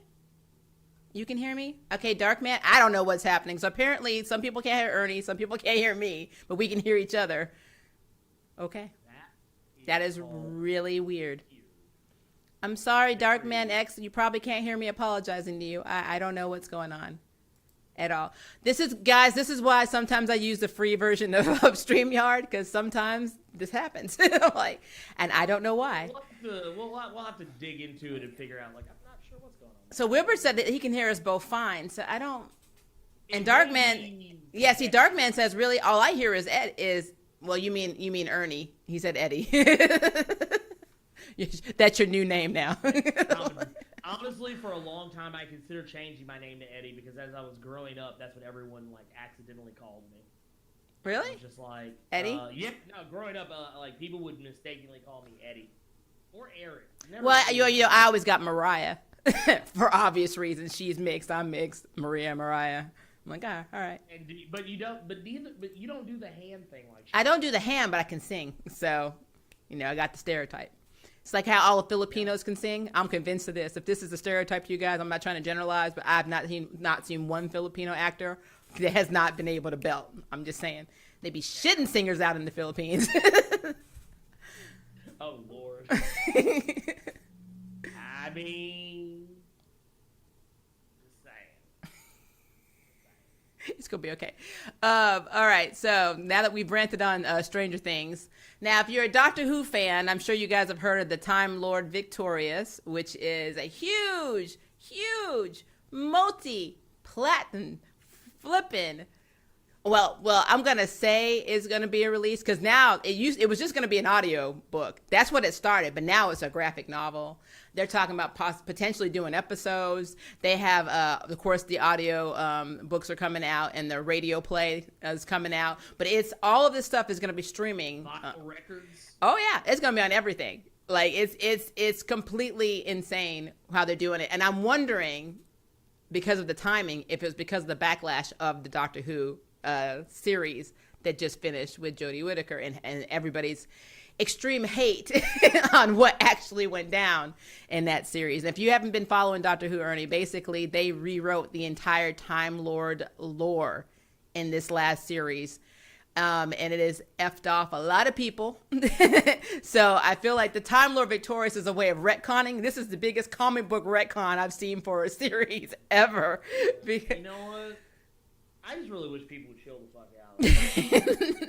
Look, let me tell you something. Y'all are watching a show about a motherfucker who flies around space and time in a fucking call box.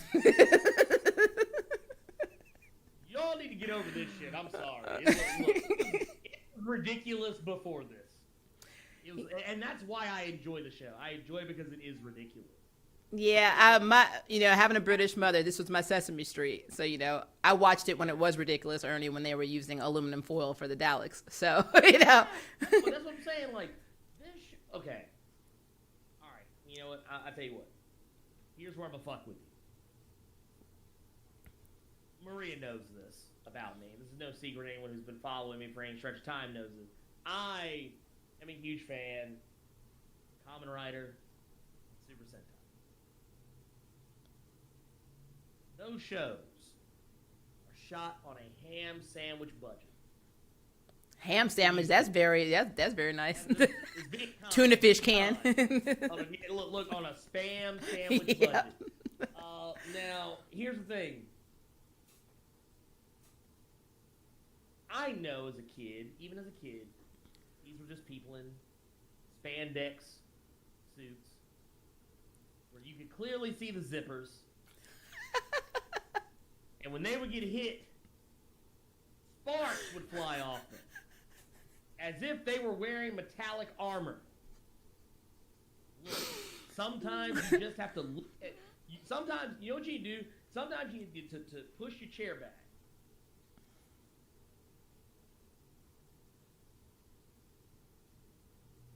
Take a long, hard look at what you're watching or consuming.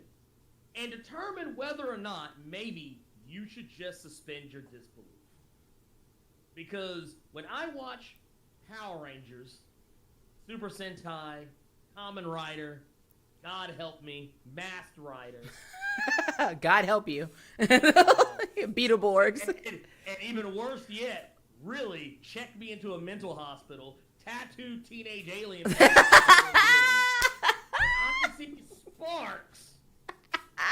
Look off a spandex costume that I can clearly see the zipper on, I know that's not metal. I know they're not wearing armor. So when they do dumb shit, you know what I remind myself? Spandex. I mean, I can see the zipper. It's Matter like of fact, it's I like think those buildings are made out of cardboard. When they land on the building, like when they're in the giant Zords, they're like slapping buildings over the buildings, blowing up and everything. That's cardboard. It is. Cardboard. It really is. Cardboard.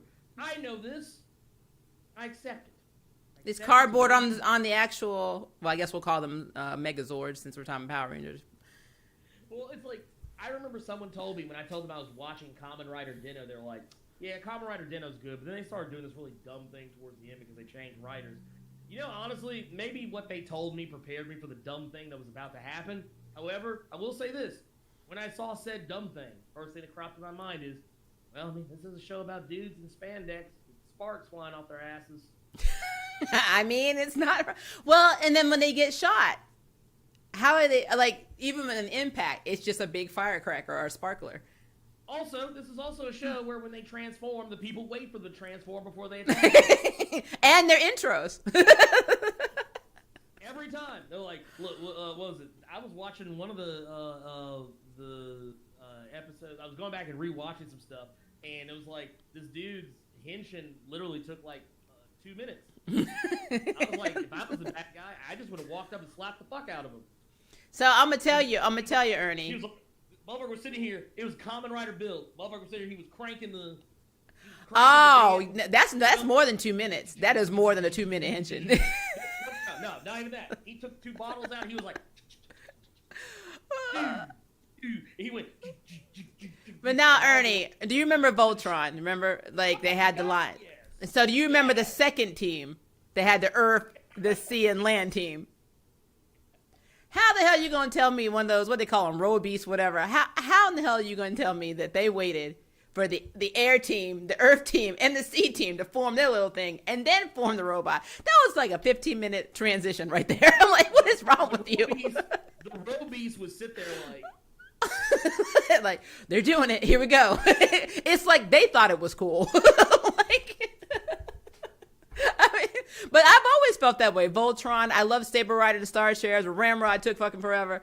You know, and you know I'm a Sentai girl. Even like I remember watching Ginga Man, they had to call the damn Star Beast to come down, and then they had to get on them, and then they had to form. I'm like, where's it coming from? The Seiju Star Beast. Time Ranger. They had to call these motherfuckers from another time. Yep. Time Robo, it took forever. Time Robo had to come. Like, they would show the motherfucker would go through it was a rocket. It was a rocket thing. They fired him off like he was a rocket. He would go through the portal into time. He would fly past dinosaurs and pyramids. And for some reason, Dracula, we don't know why. For no fucking reason. No fucking reason. And then show up in the present. It's like, whew, I got here just in time. Oh, wait, hold on.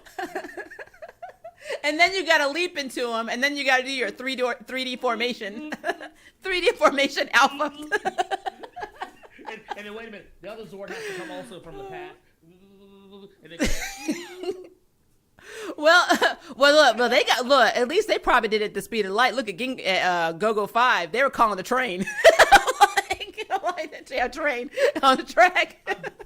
I'm just fucking saying. Sometimes you have to look at. I'm just telling you, and this is the best advice I can ever give you in life. Sometimes you need to just sit back, take a look at what you were consuming, and for your entertainment purposes, and just recognize that sometimes it is just fucking dumb. It's dumb. I love Kamen Rider, and I will sit here and tell you right now, I'll tell the people at Toei to their face, Kamen Rider is the dumbest shit I've ever seen in my life. Especially Kamen Rider Hibiki. That was probably one of the dumbest shows. Hibiki. That, I mean, there's no reason that they should not all have been dead. Like, but here's the thing, though. I fucking love Kamen Rider. But I recognize that it's stupid. So when they do dumb shit on the show, I don't get mad. I'm just like, well, it's fucking dumb anyway. Yeah, well, I mean, like, as a Kamen Rider made my life. As soon as it's orange fucking went on his head, I was like, okay, I'm in. I'm invested in this. They're using fruit as weapons. So. Yeah, Kamen Rider Gaim, when the first time. Yeah, Gaim. I'm gonna tell you what. The first time Kamen Rider Baron and Banana came down, there's a scene. You can actually look this up. This banana comes out his head and he does the little thing where he cuts the fruit on the belt, and it's like banana. Yeah. And the big ass banana, like there's a zipper that appears over, and the banana's coming down. And it's like, and the banana hits on his head, and the guys, and one of the dude, Kamen Rider Bear, one of his friends, normies, he's like, banana, and then like they do like a repeat where he's just like, banana. They know the shit's fucking dumb. They know the shit's fucking. What was the one guy? Kamen Rider Durin. Yeah. Durian Arms, the guy who was like ambiguously gay, but kind of like he was technically a queer character, but they just tried really hard not to say that word. But basically, he was a queer character, and he was beating the shit out of folks. But what fruit was he? He was fucking durian. Yep. Well, and then they made the only girl, Cherry. Because she had to be. Like that one isn't already problematic. That's exactly 100% problematic. Rider Cherry. But no, when they did the crossover. What was the crossover with Tokager, and like did their first transformation, and they're like, there's an orange on your head, and he's like, there's trains on your head, and I'm like, and now you see the problem. Like, you see the problem. With Tokager, their Megazord had a fucking dick. It did. Their Megazord, because it was the trains, and he was sitting up there, and he had this train in the middle, and it was basically had a dick. Sometimes you just need to look. You just gotta look the other way. Suspend your disbelief a lot. Cause you know what? The day I decided that I was not going to get angry over superheroes, and I'm not just talking about Kamen Rider, I'm talking about superheroes in general. Motherfuckers who wear spandex costumes with their underwear on the outside, looking at you, Superman, looking at you, Wolverine, looking at you, Batman. These motherfuckers wearing their underwear on the out fucking side, Cyclops, looking at you too, because you did it too for a while. The getting angry over what they do or what people do in these medias, I don't get angry because at the end of the day, I'm like, well, I mean, there's a bunch of motherfuckers running around wearing spandex. I mean, this shit ain't fucking Citizen Kane. It's not my art. You know, It's not. That's why I tell people, it's just fucking comedy. Yeah, just let it go. Look, you forgot the biggest example of it all. A Power Ranger Samurai. Suspend your disbelief. I'm supposed to believe this white motherfucker is supposed to be descended from like the last of the Japanese samurai. Dismissed. Yep. Dismissed. I couldn't subscribe to any of it. I couldn't understand it. So yeah, I just had to. That's but what I it is. watched it. Yeah. I watched that. I watched the hell out of Power Rangers, Super Sentai, all the Tokusatsu shows. I watched the hell out of them. Doesn't mean that I don't think they're a little bit on the silly side, because that's what they are. If you wear what you are on your sleeve, I am willing to just go with it. And those shows, they like not so much Power Rangers, but Super Sentai and Kamen Rider, they wear what they are on their sleeve. So I can't get angry at them if they do something dumb because the premise is dumb. True, except for Gokaiger, which to me is the holy grail of Sentai, and I've seen all of them for the most part. And that's my favorite. I love Gokaiger. Gokaiger is just great. We do not besmirch the good name. No, but to be fair, I think I like anything with the theme of space pirates. So I mean, it's just you can't go wrong with that. It's like, okay, look, there are a bunch of I will say one bad thing about Gokaiger, and it is this. It is that these are some of the most badass, most ruthless, most caring, most compassionate, but at the same time, most Han Solo-ish motherfuckers. Getting a Han Solos who happen to be superheroes and some fanboy who happens to become one as well, everything looks cool in the gang until the goddamn Megazords come out.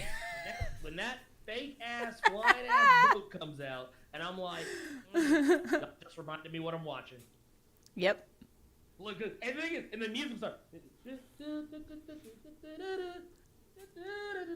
Look, and the boat comes out, and it starts transforming the Megazord, and the ships come down, and Gokai Silver comes in. He's got the little drill thing, and the music is hitting. I'm just like, oh. Man, they have the best attack. The final wave attack is still my favorite to date. I love it.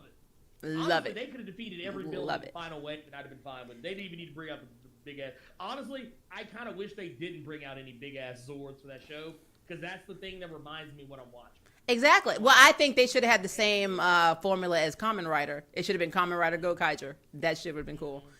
And then we would have never got that the Power Rangers mega shit, super mega shit ever, because that's what that was. That was not Gokaiger. So, but you know, we already did a video on our hate of that. So. We really did. We really did. We talked some cash money shit about that motherfucker. Yeah, it was mad trash, but I mean, it was true.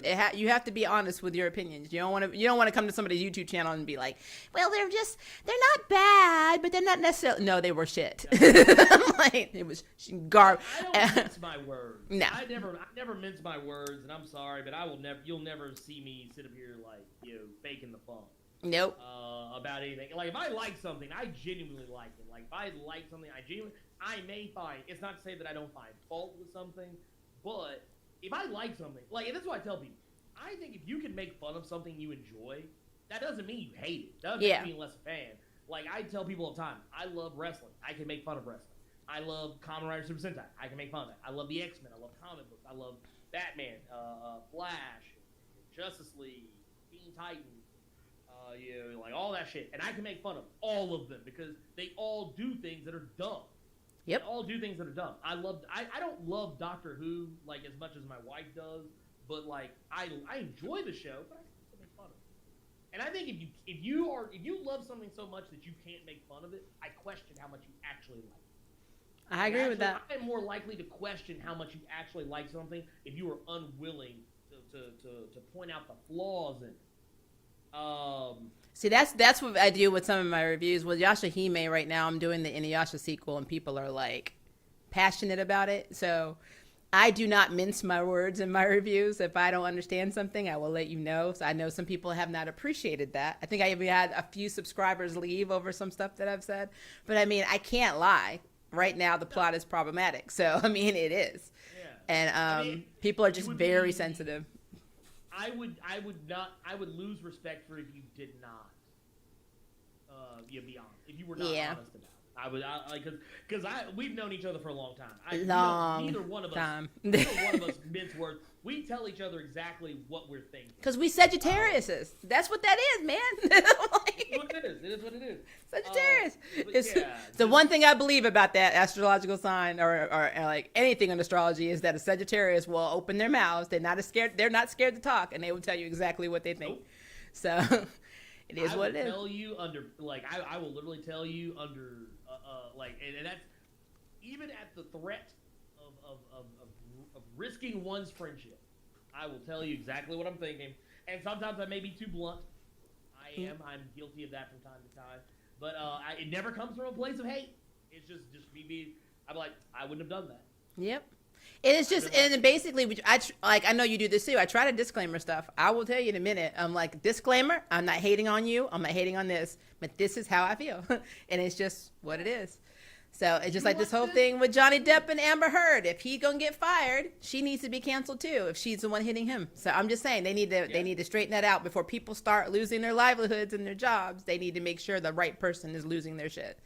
So. Oh no, I point out because what was it when I did my people tried to say that well what about this guy? What about that guy? This guy's I mean here's the thing. I'm a firm believer in keeping and maintaining consistent energy.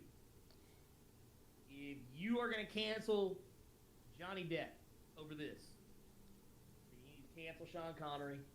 Yep. You cancel Amber Heard. Cancel Ezra Miller. Definitely cancel Ezra Miller. Cancel Wesley Snipes. Yep. Cancel Wesley Snipes because, and I'm not even talking about for Blade. I'm talking about for Halle Berry. Oh yeah, didn't he pop her in her ear and bust her eardrum? Mm-hmm. Yep. But everybody just wants to talk about how he was on the set of Blade. Now let's talk about the fact that he literally caused hearing issues for Halle Berry for the rest of her life. Yeah. Let's talk about that. Yep. Can we talk about that? Well, okay. You don't want to talk about that? Okay, cool. Then I think you should shut the fuck up about all this other shit. Yep. Because if you're gonna pick and choose who you want to put the cape on for. I'm sorry, but it just doesn't work that way. Yep. It doesn't work that way. Yep. You know, that's why I said a lot of things I said about Ray Fisher. Is that, you know, it makes it very difficult for me to put the cape on for him. He's out here saying shit that's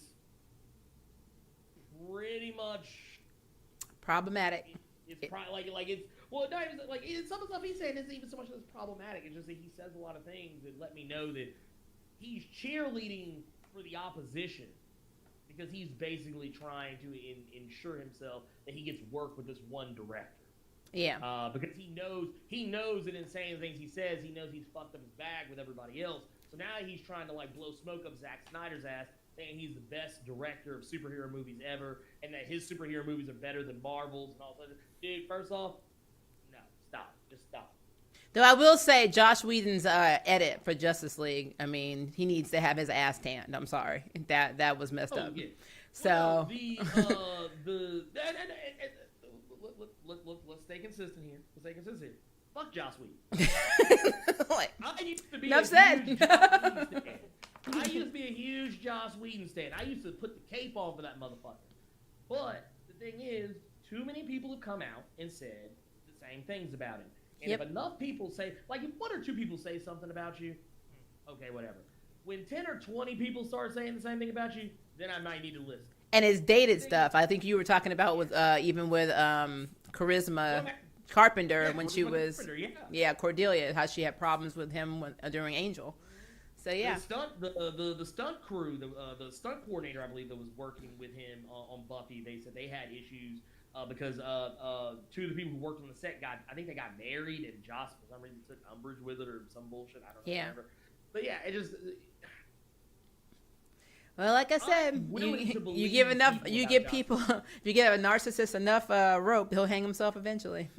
Like, easily. But I had one more story before we start looking at some of the questions or comments. Marvel introduces Thor's daughter, and she's got her own hammer. Did you hear that? She's going to be in issue 23 of Captain Marvel. 23 Captain Marvel came out this week. Yep. And her name is, I think it's Bridget. Yeah, Bridget. So is Jane Foster the mother? Who's the mother? They do not, in the comic, in the issue, there's no revelation as to who Bridget's mother is. Okay. At all. There's no allusion to it, though it would not shock me if it were Jane. But what we do know is that at that particular point in time, Thor is already dead. Thor is long since dead, so whoever it was he had a child with, it had to have happened before. Like, it had to have happened, like, you know, roughly around the now portion. Which, at this point in time, the only person he was actually dating was She-Hulk. Jennifer Walters. That's the only person he was actively dating. Wow, so it could be Jennifer's kid. I mean, it could be. I mean, it could have been a little later, so maybe it was possibly Jane. It's hard to say. But the only person he's been actively in a relationship with over the last, like, few years is She-Hulk. They've been together since almost the beginning of Jason Aaron's run on Avengers. And I think they may have broken up. I don't know what they're doing now, but they seem to kind of have a weird dynamic with one another. Yeah. Because it's one of those situations where, like, they're together, but it's like, and I think they even address this in the comics, that the Hulk side of her is, you know, kind of views Thor one way, and then, you know, the Jennifer Walters side views him a different way. And there's some concern that maybe Thor is more interested in one side of her versus another, whatever. Because typically when they do interact, it's when she's hulked out. Oh, wow. And, yeah, so there's a dynamic in there somewhere. You know, Thor has his own shit to worry about now. But yeah, it's... There have been some questions because, and that's not even the only... I actually have a video that's going to be coming out on some of this here. I don't know if it's going to come out today. It may come out tomorrow. I think I'm taking a knee today. But basically, the timeline that they find her in is like, it's in the future. Like, it's 2052 or 2053 is when Captain Marvel meets her. And Mjolnir does not respond to her at all. Oh, really? Mjolnir will not. Yeah. Like, Oh, because she has the hammer, right? That she's using, like, and she's able to make. She's a blacksmith, of what I read. Yeah. Yeah. She's blacksmithing weapons for the Resistance. But the thing is, she has her own hammer, and it does kind of look like Mjolnir, but it's like an ebony kind of look to it. And it's got a longer hammer on it, or not hammer, but a longer handle on it. It's not like the short handle; it's like a really long handle. But like she even tells Carol, she's like, "Yeah, I don't." Like she says, "Yeah, it won't come to me." But like, what makes it interesting is that, and this is technically alternate timeline here, just being like the goddesses of thunder. Was it Atli, Illicib, and Frigg? Mm-hmm. Like their father is Woden, and that's technically in that timeline the only child Thor had. So like when I first saw Bridget, I thought she was Frigg, but then they said what her name was. I was like, oh. I was like, okay, because at first I was like, oh, they got Frigg here. Where are her two sisters? Then what about Lady Sith? Then where is she? Sif is, currently in the Thor comics, Sif is taking up the role that Heimdall used to. So she's basically like kind of the watcher, the person who kind of guards the Bifrost and all that other stuff. So she doesn't have time to get it on with Thor to have a kid, then, is Probably what you're saying? Not. Okay. Probably not. And their relationship has become very different since Thor became king of Asgard. Now, I will say this. It's funny because Bridget is weird that they kind of go out of their way to not mention who her mother is. There's another character they also go out of their way to not say who their mother is, and that's Carol Rhodes. Because basically in the future, Captain Marvel meets all of these new characters. Like you Jessica Drew, she had a baby. She meets that baby, but now he's a grown man. She meets Gambit and Rogue's daughter, Irene. She meets Quanon and Forge's daughter, Sora. I know about Sora, thanks to Yito. and there's like all of like she meets a grown up Danielle Cage. Oh wow. She meets who, oddly enough, if I'm not mistaken, is dating the daughter of Iron Fist and Misty Knight. What? Well, that makes sense. It's a thing. But the thing is, there's a character called Carol Rhodes, who's the daughter of War Machine, but is very obviously not the daughter of Captain Marvel. Huh. She's black. And a lot, like the thing I've been positing that I'm expecting to be revealed here in the next issue or so is that they're going to reveal that the mother of Carol Rhodes is in fact. Well, let me put this out here because I know you know this, Ernie, because you have a biracial child. You know we come out every flavor. Oh yeah. So look at Tatiana Ali. She's mixed and she was very dark skinned. So there is still a chance. She does not look biracial at all. Yeah, but there could still be a chance that Daddy's genes were stronger. And that's why she looks completely black. Because I know I have a lot of biracial people that I have met in my lifetime that you would never know were mixed. And they look completely black. The only reason I will say that I know for a fact it's not Captain Marvel's kid is because she pretty much tells it. Okay. She says that, because basically when she introduces herself, she says, "Hey, my name's Carol." And she's like, "Huh?" And she's like, "Yeah, my dad named me after the most amazing woman he said he'd ever met." And then like she follows it up by saying that, "Yeah, my mother never really enjoyed hearing him say that, but she also agreed that he wasn't lying because she knows who you are too."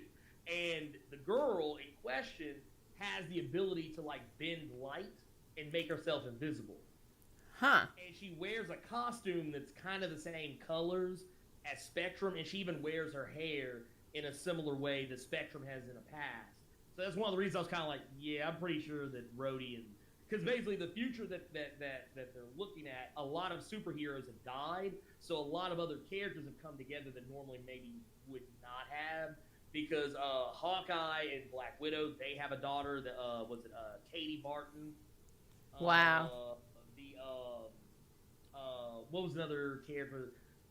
well, these aren't kids per se, but like Molly Hayes from was it The Runaway? She's there. Fuse, he's there. What was it? They showed Negasonic, Teenage Warhead, who now just is Negasonic now. And they're even drawing her to look more like the version from the Deadpool movies, which I think is funny. Oh, wow. Yeah, I am definitely behind on this, guys.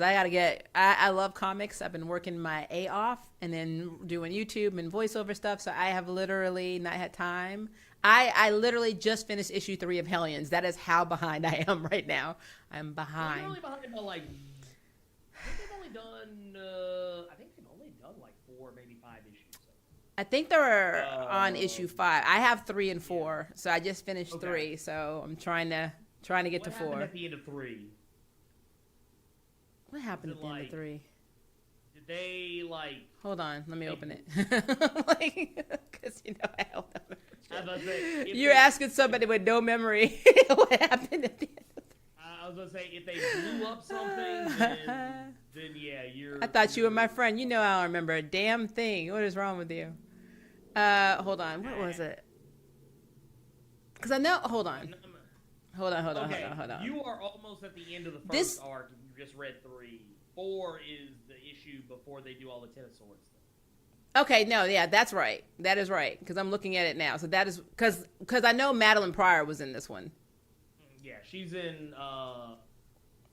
the first 4 issues of Hellions so far. Well, I just knew it was dark as hell because I was like, oh, this is getting pretty good. So when I read 4, I'm gonna have to go back and just recap all of it. But I didn't. Normally when I read stuff, I try to take notes when I know I'm gonna do a review on it. But I was tired, so Understandable. I get up at 5 a.m. guys on Saturday just to do a Yashahime review for you guys because it drops on Hulu at 5. That's how effing dedicated I am to making sure that review is on time because I know if I don't do it in the morning, I'm not gonna do it to the next day, and then it's pointless because people are like, what happened to that review? So. It's what when I do Charm reviews, guys. I do it the night it premieres. It comes on at 7. I watch it till 8, and I'm recording by 8:30. That's how I roll. So just keep it fresh in my brain. I mean, that's how you got to do it. I have a 3 to 4 issue a day mentality. Like if I read any comics, I'll read like 3 or 4 issues, and then I don't read anything else for the rest of the day. So like a lot of times, like whatever I read on a Wednesday may be different than what I read on a Thursday, which is why like I don't record my top 5 Patreon and Blerd Club videos until like Thursday, sometimes Friday, because I want to make sure I've read enough to like kind of have an informed opinion on something. But and sometimes I'll read a little over that. Wednesdays can be kind of iffy because if it's a Wednesday, then I probably have read several things. Yeah. I may have read I may have read 5 or 6 or 7 different things, probably. But like any other day of the week, I generally, if I read anything, I'll read 3 or 4 issues and then I don't read anything else. Like even if I'm in the middle of something, I don't read anything else unless like it's a full story. Like sometimes if I know it's only like 5 issues of something, I'll be like, okay, I'll read all of them, and then I'm done. I don't want to read shit else though for the rest of the day. I mean, that's true. Die or Bitterroot, which are like 5 issue story arcs. It's like I don't want to be like, oh, I'm gonna leave it right here, this cliffhanger towards the last issue. I mean, there's nothing wrong with that. There's nothing wrong. Well, I'm also, the live reads that I've been posting, guys, on my channel. Ernie is actually in the next episode of Hobby Guards. If you haven't seen Hobby Guards, go watch episode 1. It is a parody of Power Rangers. It's basically if you took these people in the middle of nowhere in a crap town and they just up and decided to be Power Rangers without having actually been chosen and had no actual abilities and very limited skills, and then put them in a situation where they think they're saving the world, but they're not. That's literally what we're doing. And Ernie is going to be our Green Ranger, so he premieres in episode 2. And he also is coming back for Crisis on Infinite Earth. So I have to roll out these scripts. I write all the scripts. I write them all. I direct it. I edit it. It's a lot of work. So when people ask me, do you remember this? I'm going to be honest with you. I don't remember shit. Remember, damn. My mind is kind of a Thing. steel trap, so like I remember things, but only if like I've ever like if you ask me about something I've ever done a video on, I can probably tell you because like it's in my head. I've heard it over and over because I'm editing my own audio. So like if I wasn't editing my own audio, I probably wouldn't remember. Or at least if I did, it would be like little bits and pieces. But yeah. That's why I tell people all the time that don't ever expect me to just remember like if I ever roll off a date or like what was it? Because I think where was it? I don't know what was going on, but someone asked me like just like as a like offhand what was the first appearance of Black Panther? And like I think I said like Fantastic Four number 52, but it might be Fantastic Four number 53. I don't know. Shit, I've slept since then. Yep. I wasn't alive in 1960, whatever. Shit, I don't commit that type of bullshit to memory. Like, well, no, I mean, I just forget stuff because I'm old. So, I mean, it's just what it is. I'm claiming it. I'm claiming, just like how Ultimate Nullifier popped into my head. I mean, I probably wouldn't remember that till tomorrow, next week, next month. I don't know. It was in fact It was in fact Fantastic Four number 52, but just that was my way of just saying that that's a random issue number just to pull out of my ass, and that one just happened to be right. Well, I have somebody in our stream right now, Ernie, that has an eidetic memory, and his name is Nicholas Kelly, and that man, I'm telling you, he remembers everything. I don't have to remember anything. I can just say it, and then he will just say it. I tip my hat because honestly, I don't like to commit that much memory to anything. I can't. It's not that I don't like. I just can't. I just can't. I'm like, man, I got bills, man. Look. I work for a nonprofit. I work I have two jobs, but I literally my day job. I literally talk to corporations to get donations. I work in fundraising. I'm a development coordinator, and I'm an event planner. I don't have time to breathe.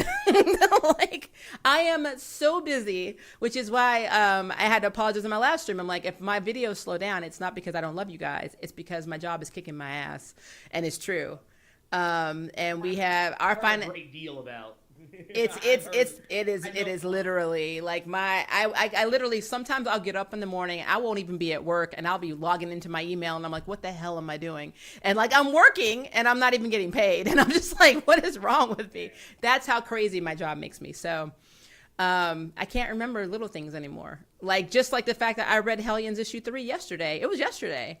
And you just asked me what it was about, and I blanked. I'm like, I don't fucking remember. I know Madeline Pryor was in it, but I liked it. I remember having that emotion, and I remember it being dark. Don't ask me anything. The sad thing is, I only really asked because, like, I did a video on it, and I love that comic, but I vaguely remembered what that particular issue was about. I couldn't remember if that was the finale of that story arc, or if it was already going into, like, Ten of Swords shit. I was like, I don't know. I've slept since. I don't know. I just remember I was just like, damn, there's Madeline Pryor. I remember that one being my first reaction. I'm like, there's a reason why, like, a lot of times in my videos, some people probably notice that, like, there'll be a notification that'll pop up, like, during the video that says, like, correction, yada, yada, yada, yada. Because a lot of times when I record my videos, I'm not reading the script. I'm just talking. Yeah, I don't ever have a script either. I'm sitting in front of this camera, like, honestly, whether the camera is on or not, I'm literally sitting right where I am right now. This microphone is literally sitting right here. I'm literally talking, and I'm literally just, like, railing off about whatever it is that's on my mind at the time, and I'm talking to you from a place of being informed, but also giving you something that's, like, my fresh, hot take on something I literally just consumed, based on information that I probably had, prior to, and then also with a look, like, with some research, like, cause sometimes I'll go back and be like, okay, well, let me double check this. Let me fact check this one thing.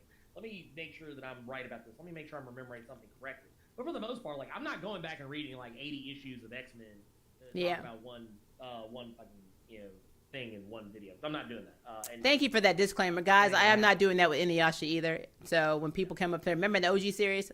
Sometimes, sometimes not. Do you know how many episodes were in the original Inuyasha series? No. That's know enough that I will not go back and watch it. No, that'd be like, remember that issue in Naruto? No, I do not. I do not. Remember chapter 256, a page? No, I don't, because you know what? I'm sorry, I'm not trying to be flippant, but I got better shit to do.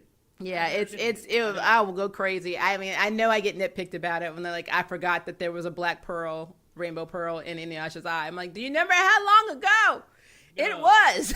No, when the Three Jokers miniseries first came out, because the Three Jokers were supposed to be from like different points in Batman's publication history. I said I didn't know who the one Joker was. Like, I was like, okay, well, this was clearly Death in the Family Joker. This was clearly Killing Joke Joker. And I was trying to figure out which Joker the other one was. And someone says, well, duh, it's the Joker from Batman number blah, blah, blah. I said, you know what? I'm glad that you do that because you clearly don't get laid and I do. I'm too busy piping up my wife to have time to remember something that obscure. Me too. I was just like, I'm sorry. I don't mean to be flippant, and I'm not trying to be dismissive, but I have too much other shit going on in my head to remember obscure, random. Like, well, if you just remembered blah blah blah blah blah blah. Like, I'm like, well, first off, motherfucker, hold on. you got your chest poked out way too far talking to me that way. You know, I'm just saying. I'm not, like I said, not trying to be a dick, but I'm saying. I mean, I'm just saying. I do respect people that are passionate about what they love, and I get it. I do. I understand that. I think it's great. But don't hate on people that are not on that level, and don't hate on people that are trying to do a review and are doing a review on something that's currently happening. Right. Without me going into the exposition that everybody claims they hate in movies and every other thing when it's too much. I'm just saying. I can't be your exposition person. I will. Now, if when I do my spotlight videos, I make sure that I know what I'm talking about when I do my spotlight videos because I don't want somebody to come and be like, that is not what happened. I'm like, okay, I get it. I fucked up. So I do that. When I spotlight somebody, I feel like spotlight is very individual. Oh, where'd your camera go? I don't know.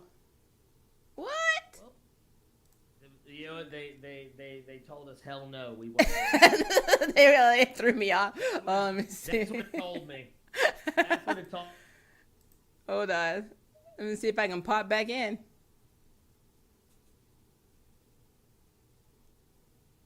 What is happening?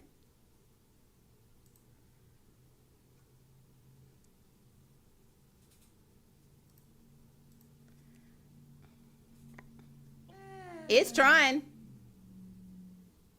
Can you still hear me?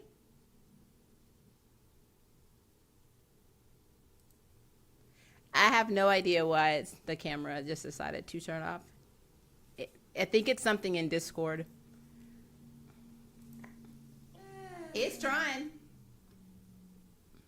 Can you still hear me? What is happening? I have no idea why the camera just decided to turn off. I think it's something in Discord. It's trying. Can you still hear me? What is happening? Weird. I have no idea why the camera just decided to turn off. Okay, this is really weird.